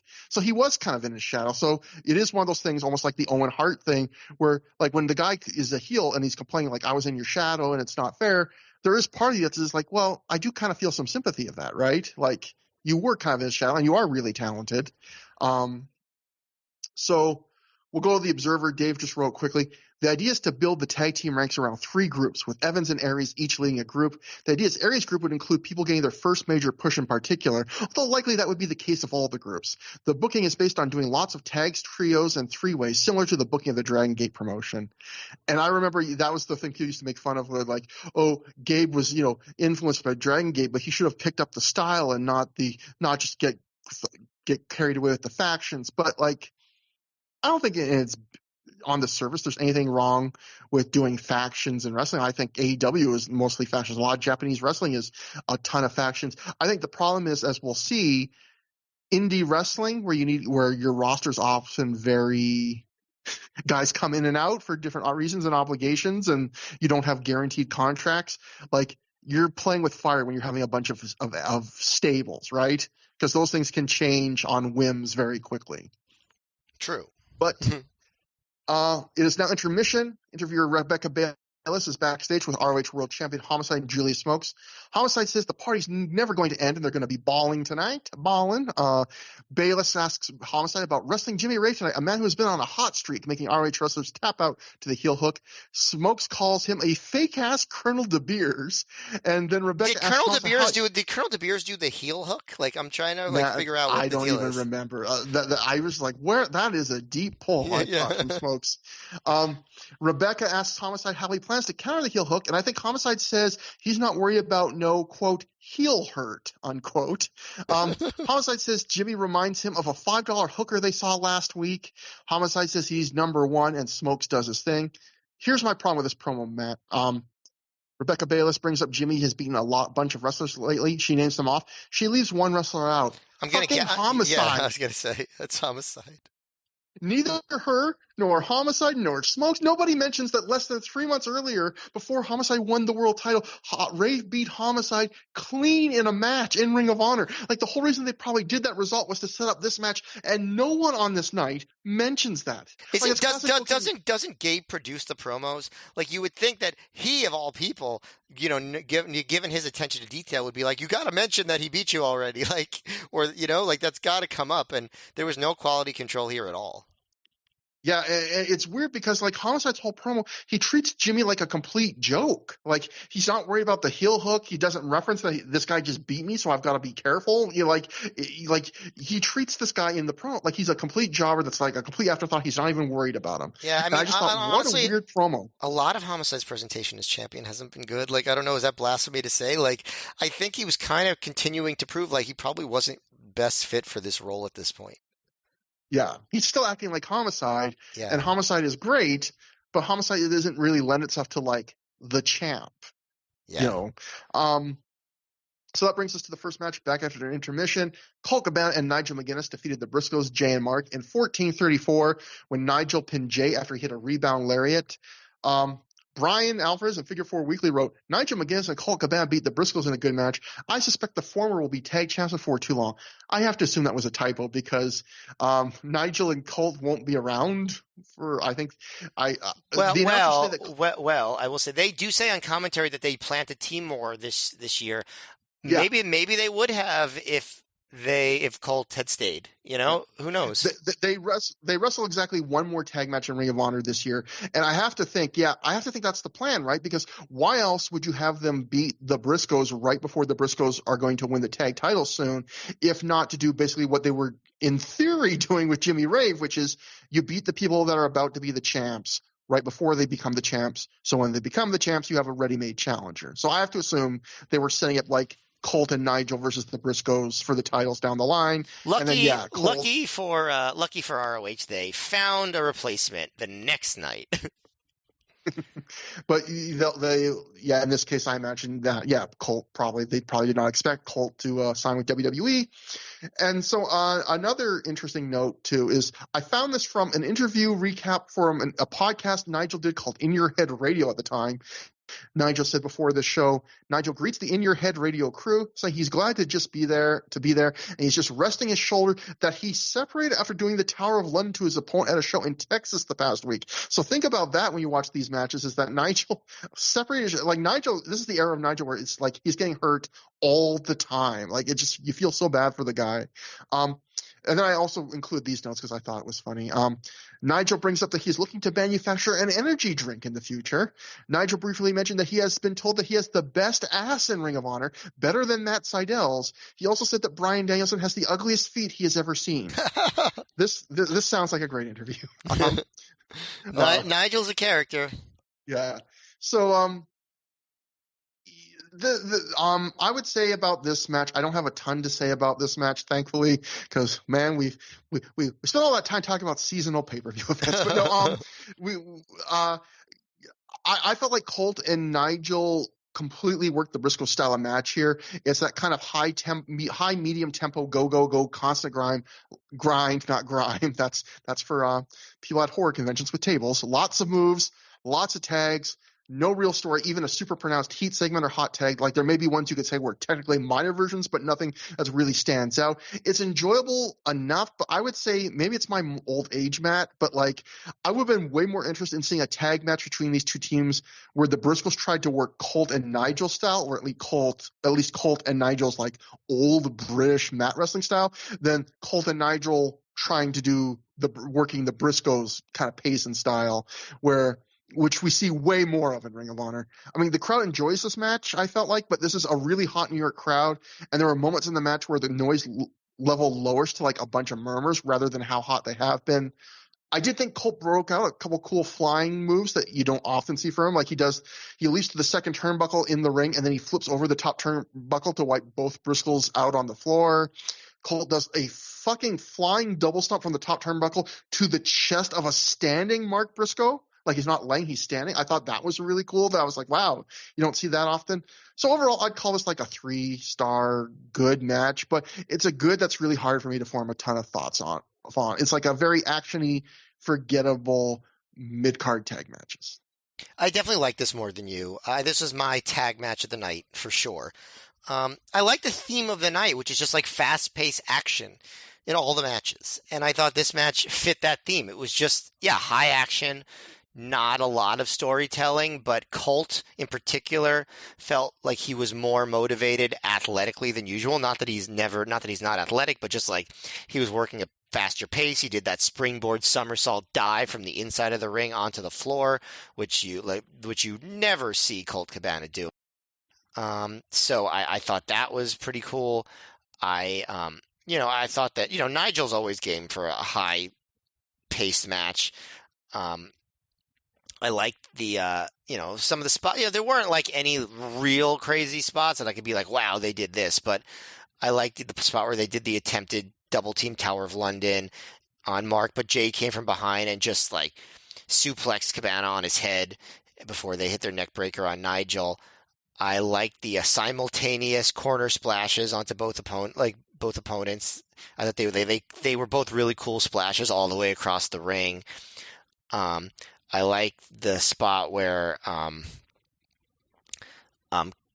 Nigel avoided the springboard doomsday device and Jay blocked the rebound lariat, hit a stunner, and then Nigel hits the rebound lariat off the stunner for the win. Like, I also thought it was funny that Prazak called it a, quote, mild upset. Because I thought it was a big upset when I watched it live. I did not expect that at all. I just enjoyed the hard work, and I liked that it wasn't too long. And I thought it was refreshing after the last match kind of, I don't know, got a little bit long in the tooth and maybe got lost in itself. I thought that this match, they kept it simple and exciting, and it was just good. Did you notice, I know you've talked about how weird before, like in recent months, how weird it was that like the Briscoes just kind of turned face with like no explanation and no real turn angle. And then they were working heel here, basically, right? Yeah, exactly. I was gonna say, like, did you see like they're choking, Nigel and Colt behind the ref's back like 2 or 3 times, and they attacked them before the bell, like for one night for some reason. Maybe because I felt like this was a match that could have used like a little bit of story or something, because there's no feud or angle going in or out of it, and it almost felt like maybe the Briscoes felt that way because they were just like, well, fuck it, we'll just be the heels tonight, which was weird when it felt like they turned face. Yeah, no, I don't think they're going to be heels going forward, right? Yeah, no, they're not. I mean, the next night, again, they wrestle Steen and Generico, and they are not the heels in that match. So, I definitely agree with you. I guess they decided someone has to work the heel side of things, so it'll just be us. I think that's probably just how they approached it. And you missed the 2 biggest spots in this match, Matt. Both of us did, which was I love the double simultaneous European uppercut to the chest of Jay Briscoe by Nigel Cole. Like both their arms hit the chest at the same time, like they found the room on the chest. And I was just like, that's kind of neat. But Matt, we missed the biggest spot in this match, because clearly it was when Colt pulls on Mark Briscoe's chest hair. What I love about this spot is you actually hear some sympathetic groans of pain from like the male fans in the audience. Like, oh, It's one of those wrestling moves that people can like picture how it feels, right? yeah, like yeah, like in Jackass like when they do the paper cuts to the toes and stuff. Like it's just like it's much more relatable than some of the other things you see in the matches. well, it's why people get so freaked out in wrestling over like blood or like spots about cutting, right? By that same logic, right? Because everyone's been Yeah. cut, but a lot of us don't know what it's like to be like dropped on our head in a pile driver, you know? So there's, you know, there's no frame of reference, but the way there is for cuts and blood, that's universal. You know, we all cut ourselves, don't we? Moving on. After the match, I don't cut myself. Don't worry. Yikes! I don't cut myself. Don't worry. I've dated people who've cut themselves. But should we put like an alert or a PSA for a self-harm hotline or something on this episode, like a disclaimer? I mean, I don't cut myself, but I will just say, if you do cut yourself as a coping mechanism, I realize the world is rough. You are not alone. I've known plenty of people who have gone through horrible things, including some that have found that as an outlet.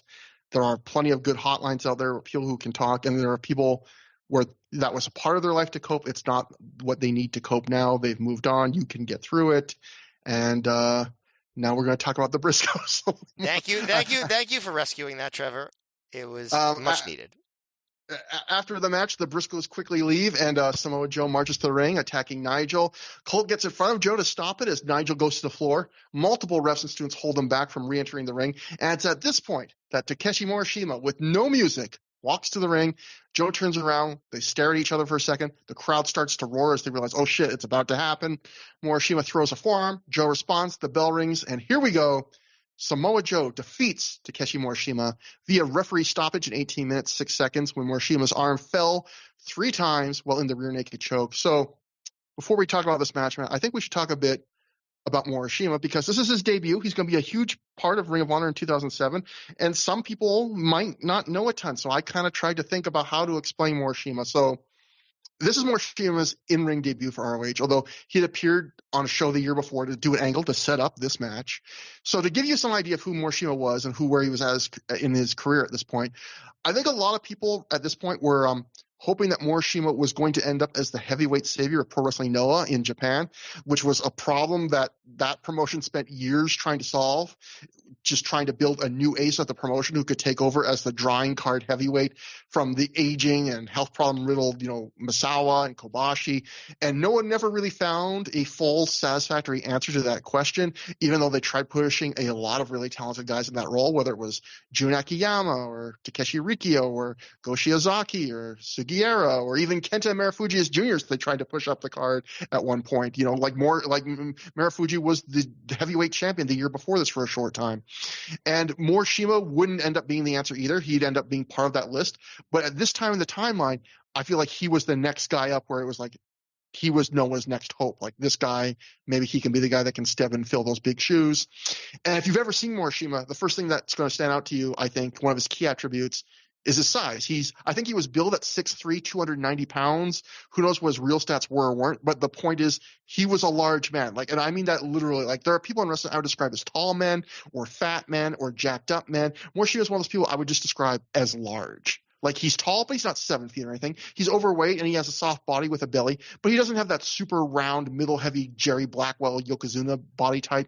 He's just all around big in a way that just instantly catches your attention. Like, the best comparison I can give, which is one I've seen others make, is Terry imagine Gordy. a Japanese – yeah. Everyone said that at the time. This guy is just like the next Terry Gordy. That was the number one comparison you heard constantly back in 2006 especially. Yeah, he's similar height. Morishima's a bit heavier, a bit more of a gut. Gordy was a bit leaner in his prime. But to me, it's that same. They both have the long hair, which helps. They both have these are two hosses that have some real agility to them, where you just feel like, man, they've got a lot of physical gifts here. And then you'd watch Morishima wrestle, and the second thing that stands out to you is his agility. Like, he can do handsprings, he can do top rope missile drop kicks. He's running around like really fast, slamming into people, doing a lot of moves that require him to kind of have these quick bursts across the ring. And with those two things alone, like his size and his athletic ability, you can see why people earmarked him for big things, right? Like, size is something you can't teach, and that kind of size combined with that kind of agility is a rare commodity, especially in Japan at that point. So at this point in his career, Morishima's 28. He had been wrestling since 1998, and so almost a decade at this point. And he started off in the final years of All Japan, before most of that roster broke off and joined Pro Wrestling Noah, and he was one of the people that left. But at this point, with like Japanese booking is often a lot slower and more patient than U.S. booking, he had still, even though he'd been in wrestling for 9 years, he had never been pushed to the top level yet. Like, he had a couple runs with Noah's tag titles with Takeshi Rikio and Muhammad Yone. He had held the heavyweight title of a different U.S. sister promotion to Noah, which was Harley Race's WLW. He held that belt in Noah for a while. Just weeks before this match tonight that we're covering, he challenged Misawa for the Noah's top title, the GHC heavyweight title, and he lost. And I think that was just the second time he had ever challenged for the world title, because I think he had challenged Akira Taue once for it. So basically, like, when you're trying to figure out like what the snapshot of this point in time is when you look at wrestling history, you can see like what Noah is trying to do here. Like, Morishima's been elevated from winning undercard titles to challenging for the world title. He tries and fails to beat the ace of the promotion, which is Misawa, for the title. And early 2008, he's going to face Misawa in a rematch and beat him for the title that time. So you have to think that this year, probably from Noah's standpoint, is like, let's put the finishing touches on this guy before we give him the big push to see if he can replace Misawa. And what do Japanese promotions often love to do before they give the guy a hot new level of push? They love to send him to a foreign company for an excursion where, for a year or more, they work somewhere else and hopefully get that final layer of seasoning and maybe get some credibility from getting some success somewhere else. And this won't be a strict excursion for Morishima. He will continue to work Noah throughout the year, but I think he ends up working like 30 dates or something. Like, he works most of ROH's shows simultaneously while keeping up Noah commitment. So he's going to be like a regular in ROH. And then you look at ROH's perspective, and it accomplishes ROH's goals, right? Like, we'll get to it on the next show, but like at this time, Gabe felt like ROH was getting a little stagnant in some ways and needed to be freshened up. Well, ROH doesn't have access in its history to many wrestlers like Morishima. In fact, he's facing one of the only other wrestlers that have that kind of talent size blend that ROH has ever had, other than Morishima now, and that guy's about to leave. And on top of that, remember that ROH has had a very successful run, having a different Noah wrestler, Kenta, as a semi-regular for 2006, and that really worked out well for them. So you can imagine why Gabe would be super excited to have another talented younger Noah name come down for a year and work even more dates and be even more of a central figure in 07 than Kenta was for them in 06. But I would say, before finally I give this to you, Matt, there's just a couple of differences. The problem is, the first thing is, my memory is, and maybe I don't know what your memory is of this, is that Morishima was not quite the U.S. tape trader darling that Kenta and Marufuji were at this time. Like, people took note of Morishima, I think, for all the reasons I said, but Kenta and Marufuji had those super eye-catching styles and paces, and I think they were just being positioned to have more of the types of matches that U.S. tape traders really lusted for, and I think they also just got elevated sooner, even as juniors. Like I said earlier, Marufuji actually had the GHC heavyweight title before Morishima did. And when we checked the Wrestling Observer year-end voting awards in our 2006 Final Battle / year-end review episode, I noted that like Morishima was placing in some of the awards, so I think his rep was growing around the world at this point, but I just don't think as many U.S. fans knew or hungered to see him at this point right yet, like they did in Kenta. And I think the other big difference was Kenta and Marufuji were juniors, and so size and stylistically, they fit in a lot closer with ROH's roster than they typically than Morishima does, right? ROH was not a heavyweight promotion. They didn't have access to a lot of true heavyweights. They had a few, but generally those guys got snatched up by WWE or TNA. And so we're going to see Gabe try and book Morishima differently, where he's going to be more dominant. He's going to have some matches that aren't about having the 20-minute long DVD selling matches. Like, they're going to have some of those, but they're also going to have some squashes. And you kind of see both on this night, I think, with the Pele match and then this. So, I mean, thoughts about Morishima and then thoughts about the match. Obviously, this was the match of the show. I think that Meltzer had hyped up Morishima a lot in 2006 to the point where I think, at least for me, I was sufficiently excited for him to be there. And I wasn't like thinking of him as a lesser excursion than Kenta was. Obviously he didn't have the resume of top rated matches that Kenta and Marufuji had, but I was pretty excited to see him, and I had pretty high expectations for him. I did not expect him to become the ROH champion for the bulk of 2007, but I was hoping that he would do a lot, and I was definitely excited for this match. And I think Meltzer did a lot to get people who maybe weren't as familiar, because I think a lot of people saw the Kenta and Marufuji matches without actually watching entire Noah shows. You know what I mean? Like, a lot of people just watched the matches that were highly rated. Like, I don't know about you. Like, when you got or watched, like, tapes or whatever files from Japan in that era, were you watching shows beginning to end regularly? I was always a weird completist person, so like I wouldn't watch a ton of shows, but when I did, I would try and get the tape and watch the whole thing. But I did watch a lot piecemeal, because a lot of times, like if you were just getting footage online in those early days when bandwidth was lower and it was more of a pain in the ass to file share and stuff, a lot of people weren't like clipping for like online consumption, anything but like the big match, right? So it wouldn't be like, oh, I'm going to get this whole no show. It's going to be like, oh, someone clipped Masao versus Kobashi. Right. And so I definitely ordered that tape of that was of the 2003 Masao versus Kobashi match. Yeah. Like, I have that whole event for sure on tape, but I don't think that I spent a lot of time watching that show from top to bottom. I immediately, this was a tape, so I immediately fast forwarded to that match and watched that match. And I think maybe the 2004, 2005 Tokyo Dome Noah shows, I had somebody, I think it was probably Justin Shapiro's old roommate, Mike, who sent me those shows, and I watched those. I definitely watched those from beginning to end, and that was really it as far as I would pick out the matches that got the buzz. So a lot of people didn't watch as much Morishima as they watched Kenta and Marufuji, but he got enough hype in the Observer that I think people were really excited to see him. As far as the match, yeah, I mean, like I said, this match had a lot of high hopes. And it started out, they didn't do anything too crazy, but it was another match that, there was no code of honor. They did a bunch of shoulder blocks. It wasn't like they pushed them off the top rope through a table to start the match. But Morishima's first big statement move was the cartwheel avalanche in the corner. And then I feel like it took a little while for Morishima to get his footing on this American style match. Like, the early phase of Morishima working over Joe kind of resembled what you just expect from like any big man match in any era. Like, it was kind of slow paced. Morishima was choking Joe. He was, beating him around, and then Joe would get on offense and he would hit some very dynamic strikes before getting cut off again. Like, Joe was absolutely the one carrying the energy of the match early on. I think, once Morishima got into selling and once he got into hitting his big moves, I think he got his footing and the match became a lot more exciting. Morishima busted out the missile drop kick pretty early. And that move by him is still impressive. Even 17 and a half years later, still really awesome that he does that.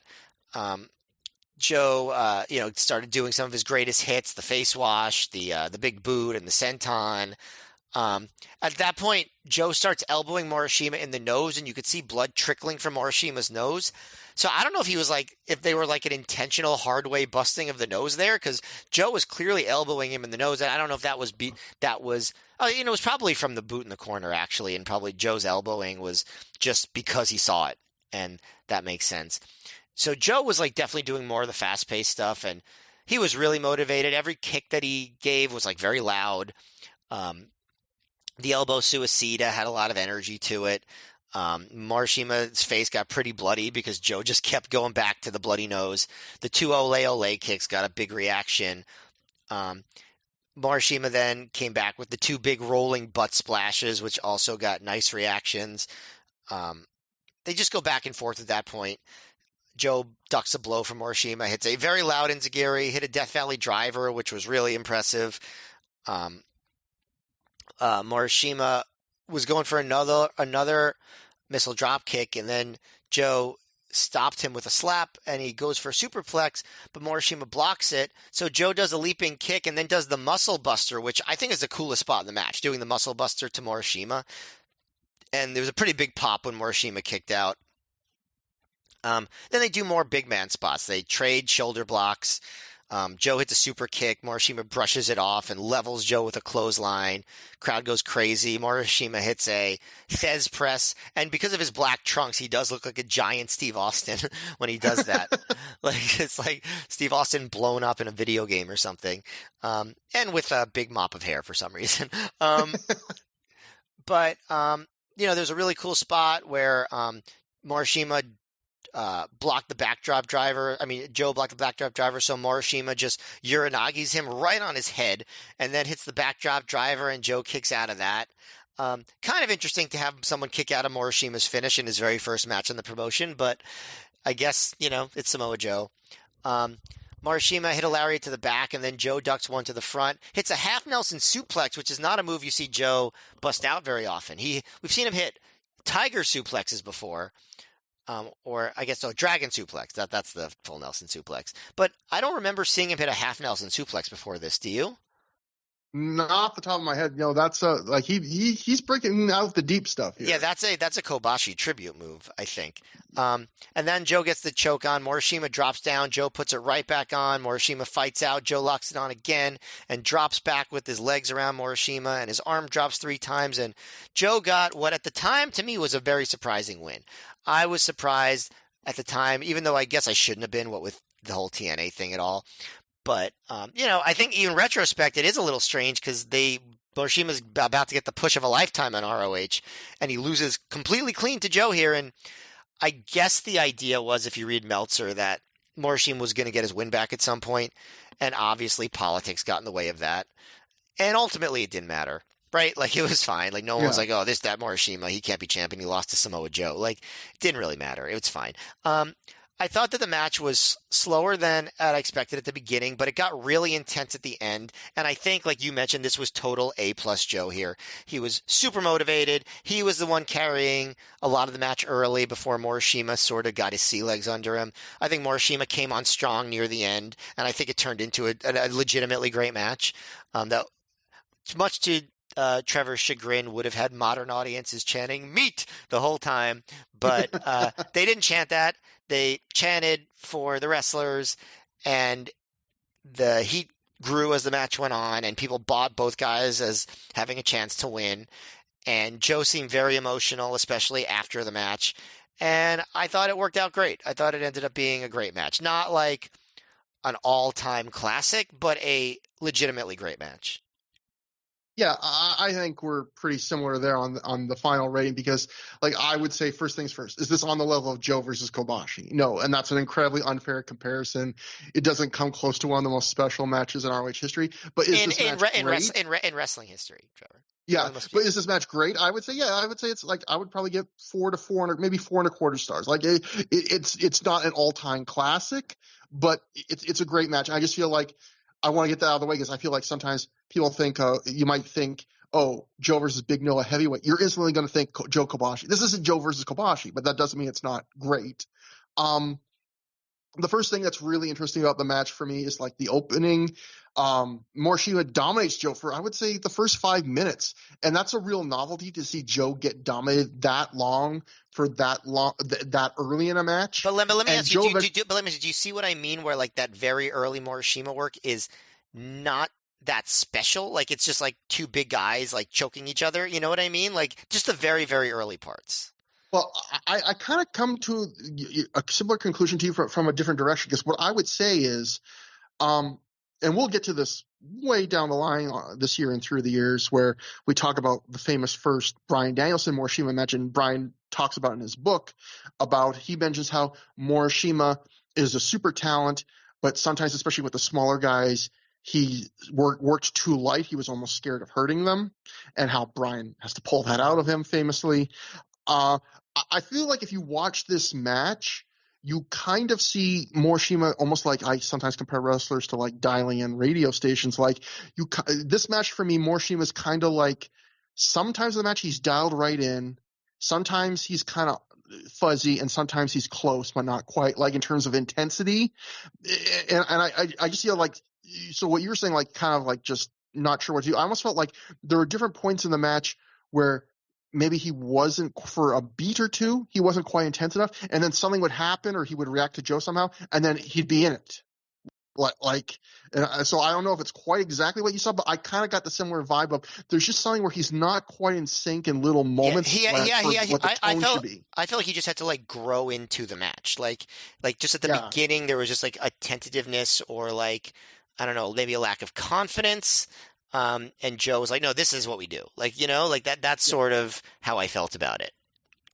And I think it was tough, that comparison, because like, I think it's ultra difficult I think one of the hardest things probably in wrestling is to be a large man that has agility and to work that right on that edge of the line where you are both showing off your agility to impress the fans, but you still aren't so agile that you just come off like a flippy guy. Like you still have that physical menace, and also walking that line of you've got to be dominant and come off like a real killer and a badass, but you can't be so dominant that you're just doing squashes because you're in a promotion that needs competitive matches that get the critics 5-star ratings to sell DVDs.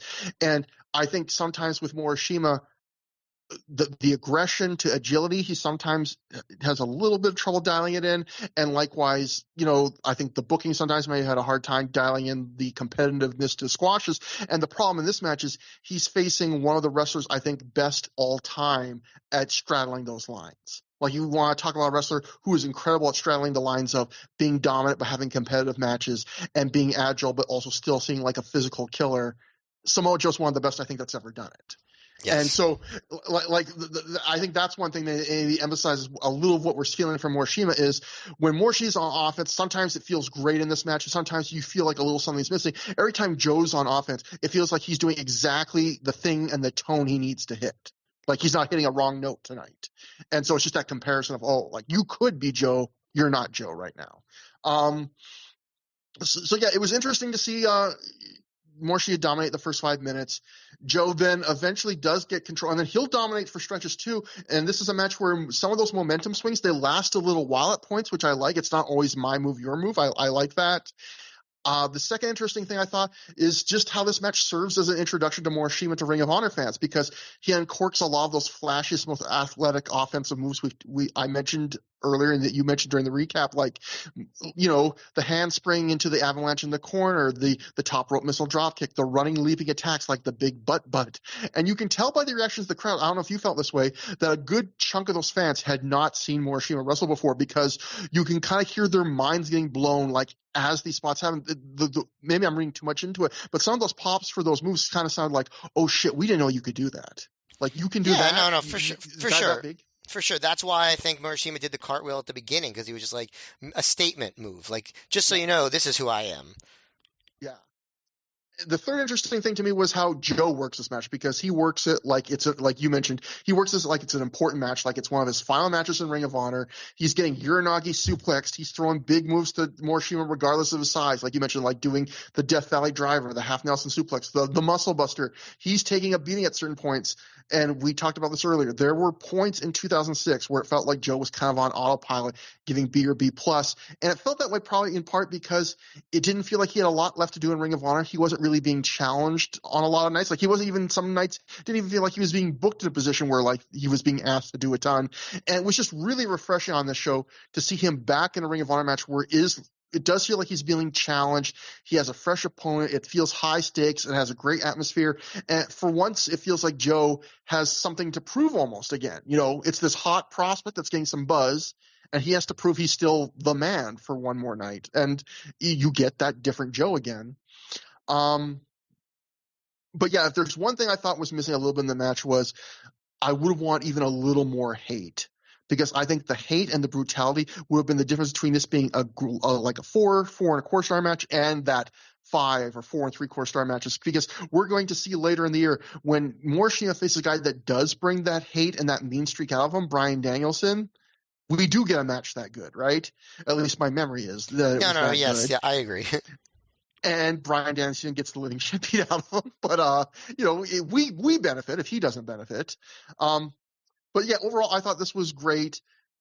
And one nice thing about this match I'll sum up with is it felt like the match should have been in the sense of, yes, this is the first time these two have wrestled each other, and usually when you wrestle for the first time, you save some things for the future, but they wrestled this like it was a blow-off match. They wrestled this. They didn't leave anything on the table. Like, they wrestled this like they thought this was going to be the only time they were ever going to wrestle, because it ended up being that way.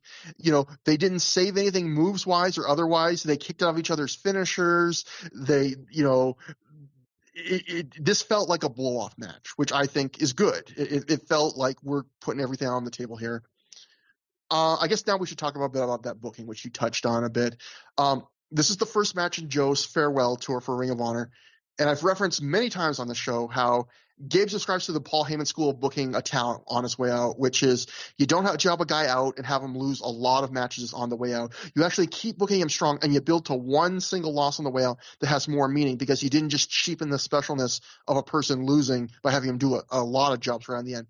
But when you look at Joe's farewell tour here, I had to refresh myself. I was just like, let's go through it. It starts with Morishima here. He beats Morishima. The next night is Jimmy Rave. He beats Jimmy Rave. Then he faces Davey Richards in Ohio. He beats him. Then he teams with Homicide against Morishima and Nigel McGuinness, and he directly loses the match. He directly takes the fall against Nigel in that tag match. Then he faces Nigel in England, Nigel's home country. He beats Nigel there, and then he beats Homicide in his final match. He beats Homicide. So Joe does not lose a single singles match in this farewell.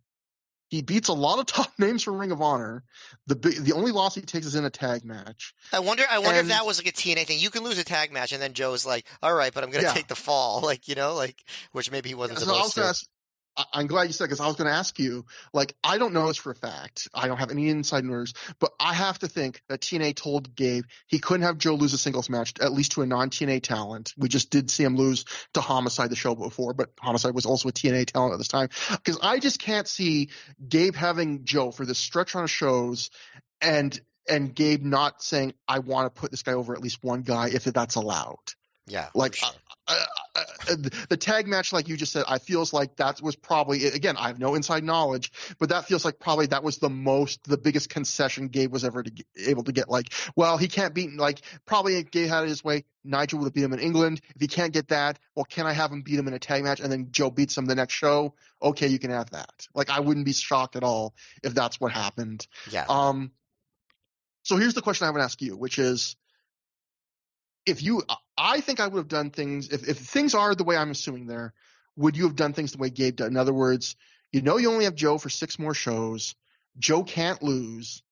Do you still book him against top wrestlers? Because Joe beats everyone on the way out, but yet I kind of feel like you do that anyway because you want to send Joe out on big DVD selling matches and big high note matches, and your hope is the matches are so good that either people gain and losing, or at the worst, at least it's a net negative. I mean, a net even. Nothing gained, nothing lost. But at the same time, watching this match and the Nigel match, I watch those matches and I go, damn, it would have been good for Morishima to just win the opening weekend, to beat Joe and Homicide on the opening weekend. It's kind of a weird note to start his monster push on, is a loss to a guy that's leaving, Joe. And likewise, I know Nigel's going to get a win against Jimmy Rave in England, but it's weird to see Nigel 2 straight UK shows, big UK shows in a row, 2 years in a row. He's going to lose to one of the foundational pieces of Ring of Honor in his home country. And I just feel like I would have been like, man, I wish I could have booked Joe to lose one of those matches.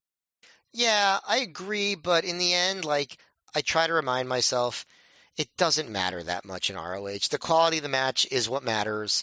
The fans know the deal. They're not like, oh, this guy didn't win enough. It matters a lot more in a national TV promotion than it does in ROH. So I think in the end, you still just err on the side of the big matches. The big matches with the potential to be great DVD selling matches. And you just accept that you're not going to be able to put the guys over that you want to get put over. And in the end, they'll be fine anyway. And I think that's how it panned out for the most part. And to be fair, I don't think, looking at the matches he books for this farewell tour, based on the roster he had at this point in history, I think he booked all the right matches. I think those are all the matches I would have wanted to see. I would have wanted to see him against Davey. because that hadn't happened in ROH, I don't think yet. I would have wanted to see him against Nigel one more time, especially in England. I would have wanted to see him against Morishima, obviously. And then, like, there's not a lot of matches on this roster that hadn't been done before that I would have been, like, really desperately jonesing for at this point. Yeah, I think the way So I think the way the Jimmy Rave match was worked was maybe a little disappointing, but I guess I'll have to wait to rewatch that match before I comment on it too much. But other than that, I agree with you. So now we go to the Observer. Dave had some notes on this. First off, this was before he saw the match. He wrote, Morishima's debut in the ring with Ring of Honor was on February 16th at the Manhattan Center before a sellout of 1,300 fans. Several people called it the best match so far in 2007, with reports ranging from 4.25 stars to 4.75 stars. It was a physical heavyweight match, the type of which hasn't taken place in ROH ring since the Joe versus Kenta Kobashi match. Joe, who was giving up noticeable size for the first time, was manhandled in spots, and they traded big moves and stiff offense. Morishima kicked out of the muscle buster, but Joe finally got the choke on. It was several minutes without Morishima escaping or tap. I don't know if it was several minutes, as they did the passing out and the hold finish. Even though Joe will no longer be a full-timer, the plans are to book him on rare occasions for major shows, and clearly the idea of doing a Morishima versus Joe title match at some point this year would fit into that category. See, Gabe hinted at that. Dave is teasing it here. I don't get that, because everything we've heard in this reporting is TNA does not want Joe to do a single job. So how are we going to book Joe versus Morishima 2 with Morishima's champ when Joe can't do a job? Like, no, you're right. It doesn't add up. It doesn't add up. I will say, just as a side note, because Dave mentioned a lot of people were saying this was the best match of 2007 so far. It's funny to note that, like, Dave and that Observer sphere was not as high on the John Cena versus Umaga last man standing match from the Royal Rumble that year that I think is thought of, at least in our circles today, as, an all-timer WWE match. And I think he only gave it like 4 stars, which, gosh, by 2024 standards, that's like a 2-star match. But by 2007 standards, that's still a good rating. But it does go to a lot of people when they talk about how Dave would underrate WWE in that era, because I think a lot of people consider that just like a 5-star classic, and definitely better than this match between Joe and Morishima. But I don't think that he even would have considered it on the same level. And reminder, this show took place in the middle of February. So when people say this is one of the best matches of the year so far, that's praise, but it's a month and a half of wrestling. It's conditional praise. Right. I'm just comparing it to the one match from that happened already that I think people that listen to this show might put on that pedestal that Dave obviously did not. And then we'll go to Dave. He actually saw the match. Dave wrote, I saw the Samoa Joe versus Takeshi Morishima match from February 16th in New York. I'd say it was the best match I've seen so far this year, although the Yuji Nagata versus Minoru Suzuki Tokyo Dome match wasn't far behind, and I've yet to see anything from All Japan and New Japan from last week at Sumo Hall. I'd give it 4.5 stars. Joe was fantastic in the match, and Morishima held up his end. The thing with seeing a lot of Morishima is that when he's in with someone great, he's great, but I've never seen him carry someone. They had a physical big man's match, but with a lot of small man moves thrown in, such as Joe doing a tope or Morishima using a missile dropkick. What was impressive was you could see Morishima didn't command anywhere near the respect Kenta Kobashi did when he wrestled Joe in New York, to where every moment of that match, the entire audience thought they were in wrestling heaven. So he didn't command the amount of respect that Kenta Kobashi did. Oh, wow, Dave. They're worth noting. But Morishima won the crowd over when he did his cartwheel into a clothesline in the corner, as you could see people suddenly seeing that this wasn't just some normal 315-pound guy. Crowd was doing all the usual chants they do in a great ROH match. You could argue the finish, being that Morishima was about to win the title and Joe was leaving, but it was also Joe's farewell. He got real emotional about it after the match. They did the finish where Joe got Morishima in the choke, and the ref raised Morishima's hand 3 times, and it dropped 3 times, and he waved it off. After Joe left, there was a loud Morishima chant after. It wasn't tons better than Joe's first 2 pay-per-view matches with Kurt Angle. Really, Joe's first pay-per-view match with Angle had more heat. His second, which was the best match of the 3, was only slightly below this one, but Angle has so many spots that are over that makes it a lot easier. Morishima came in with nothing trademarked for him, so for people to pop, so it was really Joe's trademark spots, which are far more over in ROH than TNA, and just Morishima being a big guy working a believable style and physically dominating Joe at points, but it's definitely a match you'd want to see. So I will say, I think Dave's point that he was kind of making with that, some of that goofy phrasing, was it was impressive that Morishima got the fans that into the match by the end when he did not have the legend status of a Kobashi or was as known as a Kurt Angle to this audience. No, for sure. It was just kind of funny how he said it, but I agree. I do want to go back a second and just say, quote Dave here again, reread this. It was just Morishima being a big guy working a believable style. Morishima is a 300-pound guy doing cartwheel avalanches and missiles. Like, is that a believable fighting style? No, I think Morishima is like a very pro wrestling ass pro wrestler, and I like that. But like, when I think of Morishima, I don't think, oh, that's what a real fight looks like with those cartwheels. Like, what? I don't know, Trevor. Have you tried them? Get in a fight, do a cartwheel, and then get back to me. That's what I say. A couple other things I want to mention quick. There's a neat little moment where after Joe hits the elbow tope suicida and the crowd's chanting for him, you can hear Joe say off mic, and you can just hear if you listen close. He goes, "I fucking love you guys," he says to the crowd. And he gets a pat on the back from Vladimir on his way out. Yeah, just such it's a cute moment. And I also liked, okay, so when Joe does the enziguri while standing on the second turnbuckle to Morishima, like Morishima is kneeling on the top turnbuckle and Joe standing on the second turnbuckle, and just that jumping enziguri to the head he occasionally does. Really cool spot. It's, to hit a guy on a higher elevation than you in a head with a kick. A really cool spot. But what always is goofy about that spot is the guy that is selling it, he's like balanced precariously on the top turnbuckle, so they can't really physically sell it, right? Because they'll fall off the turnbuckle. So if you watch this match, after Joe hits that kick, Morishima doesn't sell at all. He just calmly transitions into sitting on the top turnbuckle so Joe can hit the muzzle buzzer. Like, he's just like, kick to the head. Okay, I'm just going to sit here now. Like, he doesn't react at all. I just thought, well, that's kind of what you have to do, unfortunately, when you're bounced up there. But, so after the match, the crowd breaks into a chant of "Thank you, Joe." Joe gets emotional. Joe pounds his chest and salutes the crowd, who are now chanting "Please don't go." Joe leaves. Morishima finally gets back up to his feet. He gets a round of applause and a Morishima chant.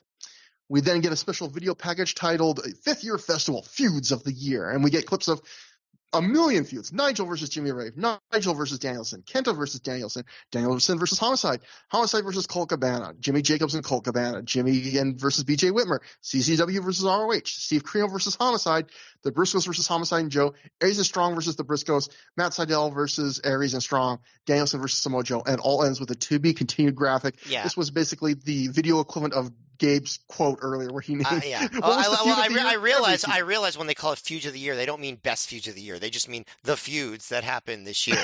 Every single feud that was this year. The only thing they left out was Ace Steel and Chad Collier, but I guess that was mostly 2005.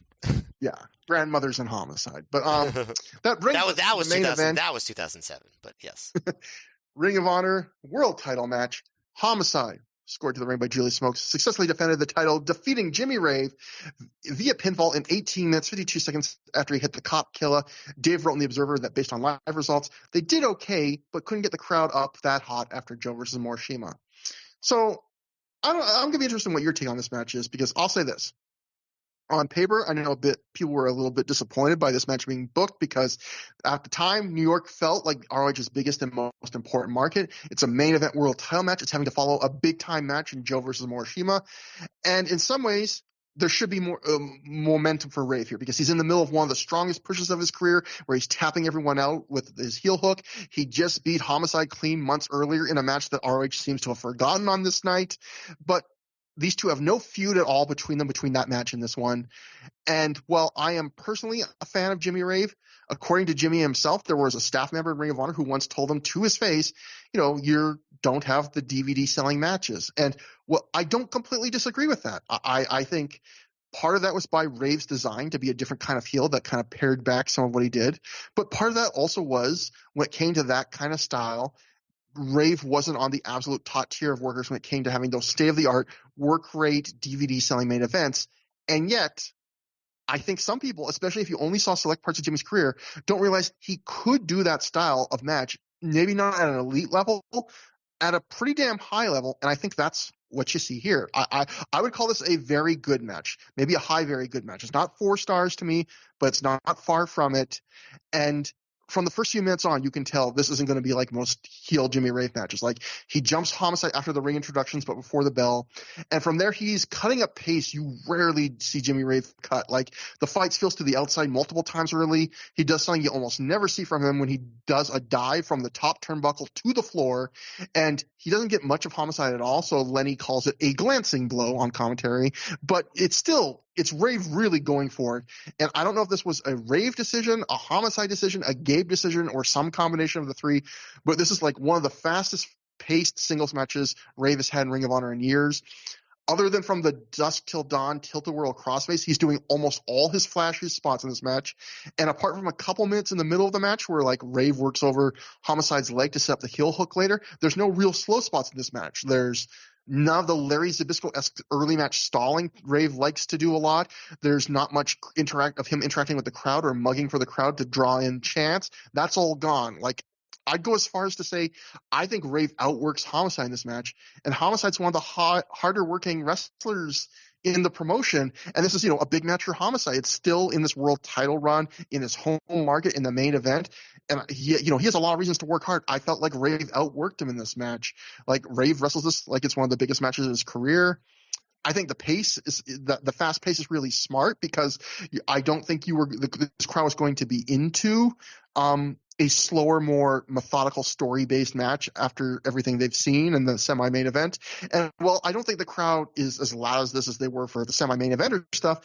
I don't think they're dead for this. Some people are acting like they're dead. I think they're decently into this match.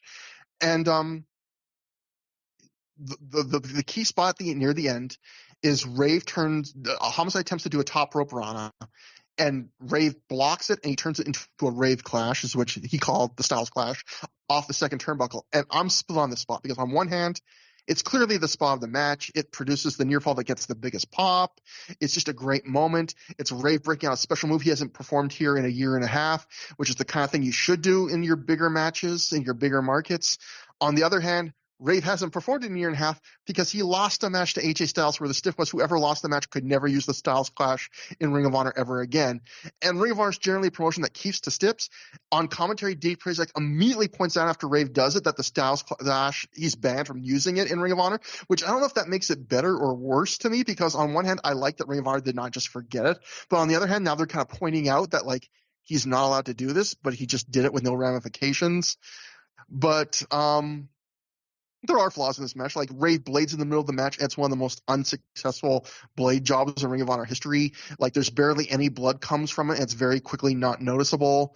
There's also the feeling that there's no way in hell Rave is going to win this match, although the crowd does react to that Rave Clash and the last heel hook. I can get into a little other stuff, but I've droned on too much. But I will say, it's weird that we're getting to the end of Rave's push. It's going to end soon, and a little while longer after that, it's going to be the end of Rave and Ring of Honor.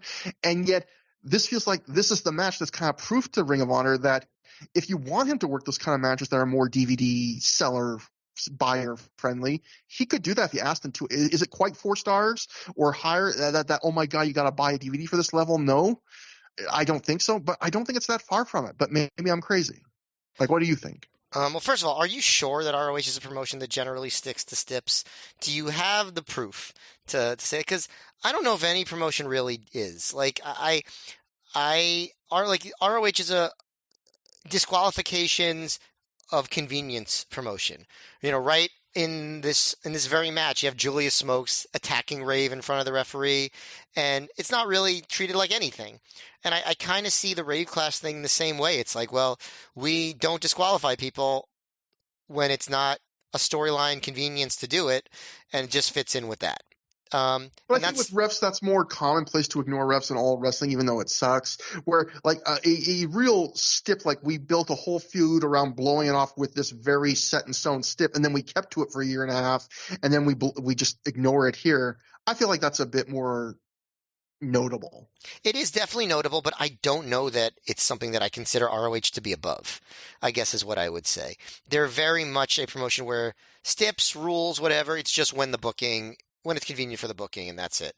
And, I felt that way for a long time with them, and things like that. So I agree with you. It's a notable thing to do. I just don't know if I agree that I consider ROH to be above it in the way that you might have expected them to be. as far as is it a well, so first of all, when I saw this match live, I was like, oh, this is kind of a come down after the last big match, and like I didn't take Rave as seriously. I hadn't watched all the DVDs at this point that we've watched to build up the heel hook and all that stuff.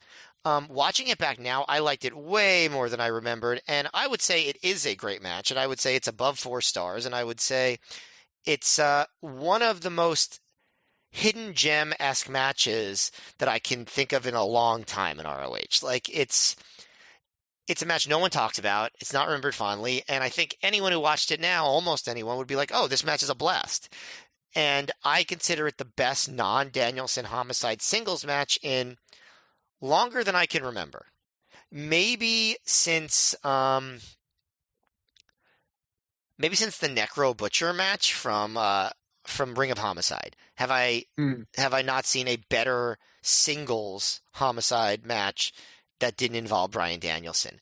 And I'm going to say something even more sacrilegious here. Get ready, Trevor. I think this might actually be in some ways just from a pure excitement without the outside, atmospheric elements added. Might be a better match than the Final Battle match with Danielson. Not better than the Destiny match with Danielson, but maybe better than the Final Battle match. I just really love the action here. I love that they did something different. I thought Rave was on another level here. I thought that Homicide was more motivated than usual. By easily the best of his 3 title defenses, for sure. They both were going nonstop. Homicide did a pretty classic tope con hilo where he, almost fell into, went right into the crowd, kind of landed on top of on top of the guardrail there. So he didn't fully go into the crowd. I also enjoyed Prazak saying that Rave has been, quote, hotter than hell as of late, which is just not something that feels normal coming out of Dave Prazak's mouth. And I thought I enjoyed that. It's not something he normally says, but it's true. Rave was hotter than hell, both physically and as a wrestler. I like that, in addition to the fast-paced athletic stuff, even though the blade job wasn't great, they did spots with the ghetto fork with Homicide hiding it. Although, as I would say to Homicide, the ref is not going to disqualify you. Just fork the guy. Don't worry about it. In some ways, the non-gusher blade job almost works for the ghetto fork. Do you know what I mean? Like, it kind of makes sense that he'd have scrapes on his head.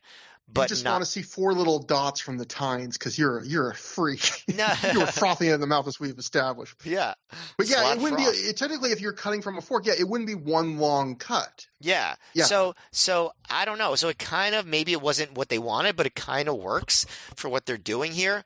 I like that as Rave was working over. Also, I really love the spot where Rave escaped the cop killer and hit the running knee. That was right after the STO on the apron. Like Rave, they just were doing big spots. This match is what I would call a sprint, but way longer than most sprints. There was an 18-minute sprint, which is very impressive. Yeah. I guess it's maybe a little more normal in modern wrestling, but not in 2007 to see a match this fast paced go that long. And Smokes was yelling, "You get Homicide! You get your second win! Get your second win!" Which I always enjoy Smokes yelling encouragement and strategy at Homicide. Yeah, I thought that the top rope Rana and the Rave clash was a great near fall, and I think that the crowd did by the end buy that Rave could win. That which is a credit to the match.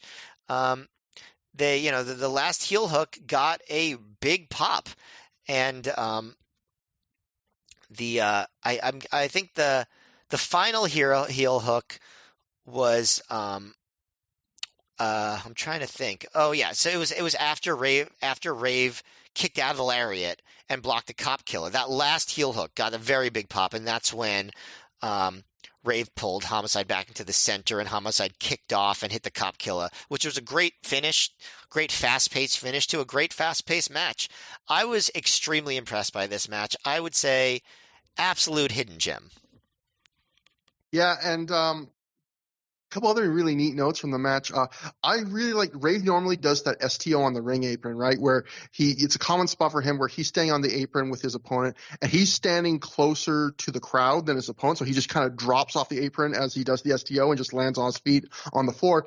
This time with Homicide, if you notice, he's standing closer to the ring and Homicide's standing to the crowd. And he's going for it. I'm going, well, how's he going to do this? And so basically as they do the STO in midair, they kind of swing Homicide around 90 degrees. So Homicide like ends the move like with his feet sticking out, pointing at the audience and his back like hitting the apron that way. I just thought, wow, what a crazy way to do it. Like, did they just have to momentarily do that on the fly or something? It was a crazy thing. And the other thing I noticed I thought was interesting was like Rave is the guy that's getting cheated on here all the time. Like Rave tries to cheat when he tries to pull the ghetto fork out of Homicide's boot and it gets caught. But then Homicide has more ghetto forks and he stabs Rave multiple times behind the ref's back.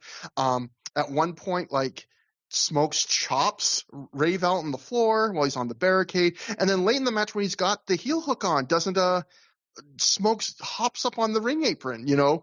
And it's like, I don't know if that was done to protect. I mean, it kind of fits for Homicide because Homicide's an anti-hero, so he's going to cheat regardless. But it was funny, like, Rave does not successfully cheat at once during this match, and Homicide does multiple times. And it was, I don't know if that's to protect Rave. Like, they let Rave also kick out of the lariat, which, you know, other That's people also kick out of the that's lariat. also just Homicide's character, you know, that he's like, Yeah. he'll use a ghetto fork. But they did try and be generous to Rave in the sense, too, that, like, Rave kicked out of the lariat, and other wrestlers have kicked out of Homicide's lariat, but he does end matches with that. And then it took the Cop Killer to beat Rave, and Homicide doesn't pull out at this point in his career of the Cop Killer every night. So they did try and kind of build it up that, like, you know, it took a fair bit to beat this guy. Yeah, this is one of the shining moments for I don't know if I would put on the Final Battle Danielson match level, but I think they're two different kinds of matches, and I see what you're saying. I think that Danielson Homicide match, why that match is good is it's less what they do and more like what it represents, all the callbacks and the emotion, where this match, its quality has to come. It has no emotion really going into it. It has a tough act to follow. It's what makes it impressive is it's all just, like you said, it's a sprint. It's just they have to build everything up from scratch. Yeah, I mean, if someone watched this match and the Joe match, and they came away saying this match was the better match in the ring, I wouldn't necessarily argue with them. Like, I mean, I don't think like most people would say that, but I could see the argument. But again, it's kind of bittersweet because it is like, going back to what I said earlier, it is a match that it proves Jimmy Rave could work a way that, you know, that maybe some people said, oh, you know, I don't like Rave because he doesn't do it this way. Well, he could, you know, he could do that. I'm glad that Homicide got this one great title defense in, since this was really like his last successful title defense. I'm glad he has this match on his championship resume. Yeah, agreed. And also, did you see early on where Homicide throws Rave to the floor and Smokes, it seems like genuinely doesn't know Rave is getting thrown out of the ring, and Rave hits Smokes on the floor. And so after that, like, Smokes realized, oh, I've been hit, and then he starts selling. But it was funny, like, Smokes was literally, like, I think not knowing that was going to happen. So that was a fun little moment to catch. But after the match, there's some applause, but it also sounds like a couple boos, too, for Homicide winning. Homicide and Smoke celebrate to We Fly High by Jim Jones, just like they did when he won the world title here in New York. A couple fans chant Morishima, and Homicide makes a jerk-off hand motion and then pulls down his shorts, although he's still wearing pants underneath, to mime mooning those fans. Homicide says, look at that shit right here, and grabs one of the ringside cameraman's cameras and starts shooting something in the crowd himself, except Ring of Honor decides to never show us what he's shooting until Homicide turns the camera to a different side of the crowd for like a tenth of a second. We see it. Yes. Like, it's so weird. So whatever Homicide's thought was so interesting he had to grab the camera to shoot it, we don't see ever. They don't tell us. Just that is Ring of Honor production. And we then go backstage where Rebecca Bayless says she's going to go outside and try and get some reactions from the fans. And as she walks backstage, she finds Jack Evans selling being unconscious on the floor, pinned under, I guess, a plank of wood. Yeah, she does, and she does some acting here. Holy shit is the first thing she says. Yeah, Rebecca shouts, "Holy shit!" which seems to be becoming an unintentional catchphrase of hers between this and when she found Daisy Hayes backstage during the dedicated event with a giant hematoma. Jack is selling Be Unconscious with the most unintentionally hilarious open mouth and bent arms thing, which I think has to be the image for this show. Becky lightly slaps Jack's face because that's what you do to a seriously hurt guy. You just slap their face and to try and wake him up. And then she yells at the cameraman, "Get some help!" screaming at them, "Just stop standing there." The cameraman then puts the camera down, so we just see Jack laying under the plank. We don't see anything else. But we can then also hear Rebecca say, "Did you do this? Are you the one responsible for this?" More acting, as they say. To an unknown person as the screen fades to a black screen with the words "To be continued." This would be a cliffhanger. They should have done it the way Chief Wiggum did it in No. I forget who did it. It was somebody in the Who Shot Mr. Burns episode, and he was like, "I give." Oh, it was Dr. Hibbert. He was like, "I got to figure out who did this." And he looks in the points at the camera, and he's like, "Can you?" And then you cut away, and he's pointing at Chief Wiggum. He's like, "I mean, I'll try. I mean, it's my job." So I feel like they should have had Rebecca Bayless be the one person on the night who could actually look at the camera and say, "Are you the one responsible for this?" And then at the beginning of the next DVD, it's Chief Wiggum. So I thought this was so corny. It was funny. I wrote my notes. I didn't realize there was a way you could do a bad job of pretending to be unconscious by laying still with your eyes closed, but Jack Evans somehow found it because I think he did a bad job of pretending to be out cold, even though he did not move. I was like, this is not a good job. And it's also the return of one of Gabe's favorite tropes, which is the mystery assailant angle. Of course, this was more just to set up the Ring of Honor cliffhangers on the 5th year festival, so the cliffhanger will be resolved immediately at the start of the next show. And spoiler, it's going to be exactly one of the two people you think it is. So it's not much of a mystery at all. But yeah, that is the end of the show. Finally, it was a good show. But Matt, it is time for the Matt F. Trophy. Who wins it tonight? It was between two people, and I was considering giving it to Samoa Joe. He had a lot of emotion. Right, he worked a great match. Brought Morishima up to speed on how to work for ROH. But I also think I'm going to have about 5 more chances to give this award to Samoa Joe. We'll see if he can claim the trophy. But I really felt like Jimmy Rave deserved it this time. I really was impressed with his performance in that main event. And I think he worked a hell of a match. And I think he was awesome. And I think that he is the winner of the Matt F. Trophy. I think that's a great winner. And yeah, this is one of the reasons, one of the many reasons I'm glad we do the show is we find things on rewatch that we didn't see the first time. And like, this is honestly, I think this is one of like the shining moments of his Ring of Honor career. And people don't remember, if anything, people just look at the match results and go, "Oh, that probably, didn't follow Joe Morishima." And watch the show and see it. Well, I would just say, I hope that this review brings some people to watch that match at least. That probably very few people have watched in the past 17 and a half years. And I would say, watch Jimmy Rave vs. Homicide, and I think you'll be pretty impressed. Yeah. And it will, it's a different kind of match. So, in terms of what we thought about the show as a whole, this was, I know you were saying last year, wait until we start the 5th year festival and maybe we'll see how great they are, but they're definitely better. And I thought this was a very good show. I don't know if it will quite be show of the year level, but I think there was a great match, a match that was close to great. And you thought there were more than one great match. But everything was enjoyable on the show. I think there was a decent variety. You had the one big angle in the mid card with the breakup of Roddy and Aries.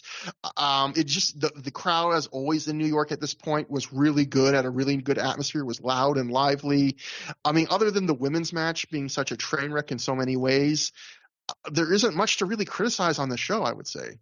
Yeah, no, this was a great show. I don't think it won't be show of the year level because, spoiler alert, 2007 has some fucking awesome shows. And this is not at the level of the best of them, but it's definitely like the best shows of the previous 6 months of ROH are just the 3 Manhattan shows, right? Like, and this is maybe the third best of those 3, but it still stands head and shoulders above anything else from like September onward. So I think it's a I would say it's a must watch if you're an ROH fan, for sure. Like, it's a great way to kick off the 5th year festival. I mean, definitely, if you're a Through the Years listener, I mean, this is one of the better shows we've seen in a long time. So, For sure. I mean, this and Final Battle, and I mean, like I said, the three Manhattan shows, like those, yeah.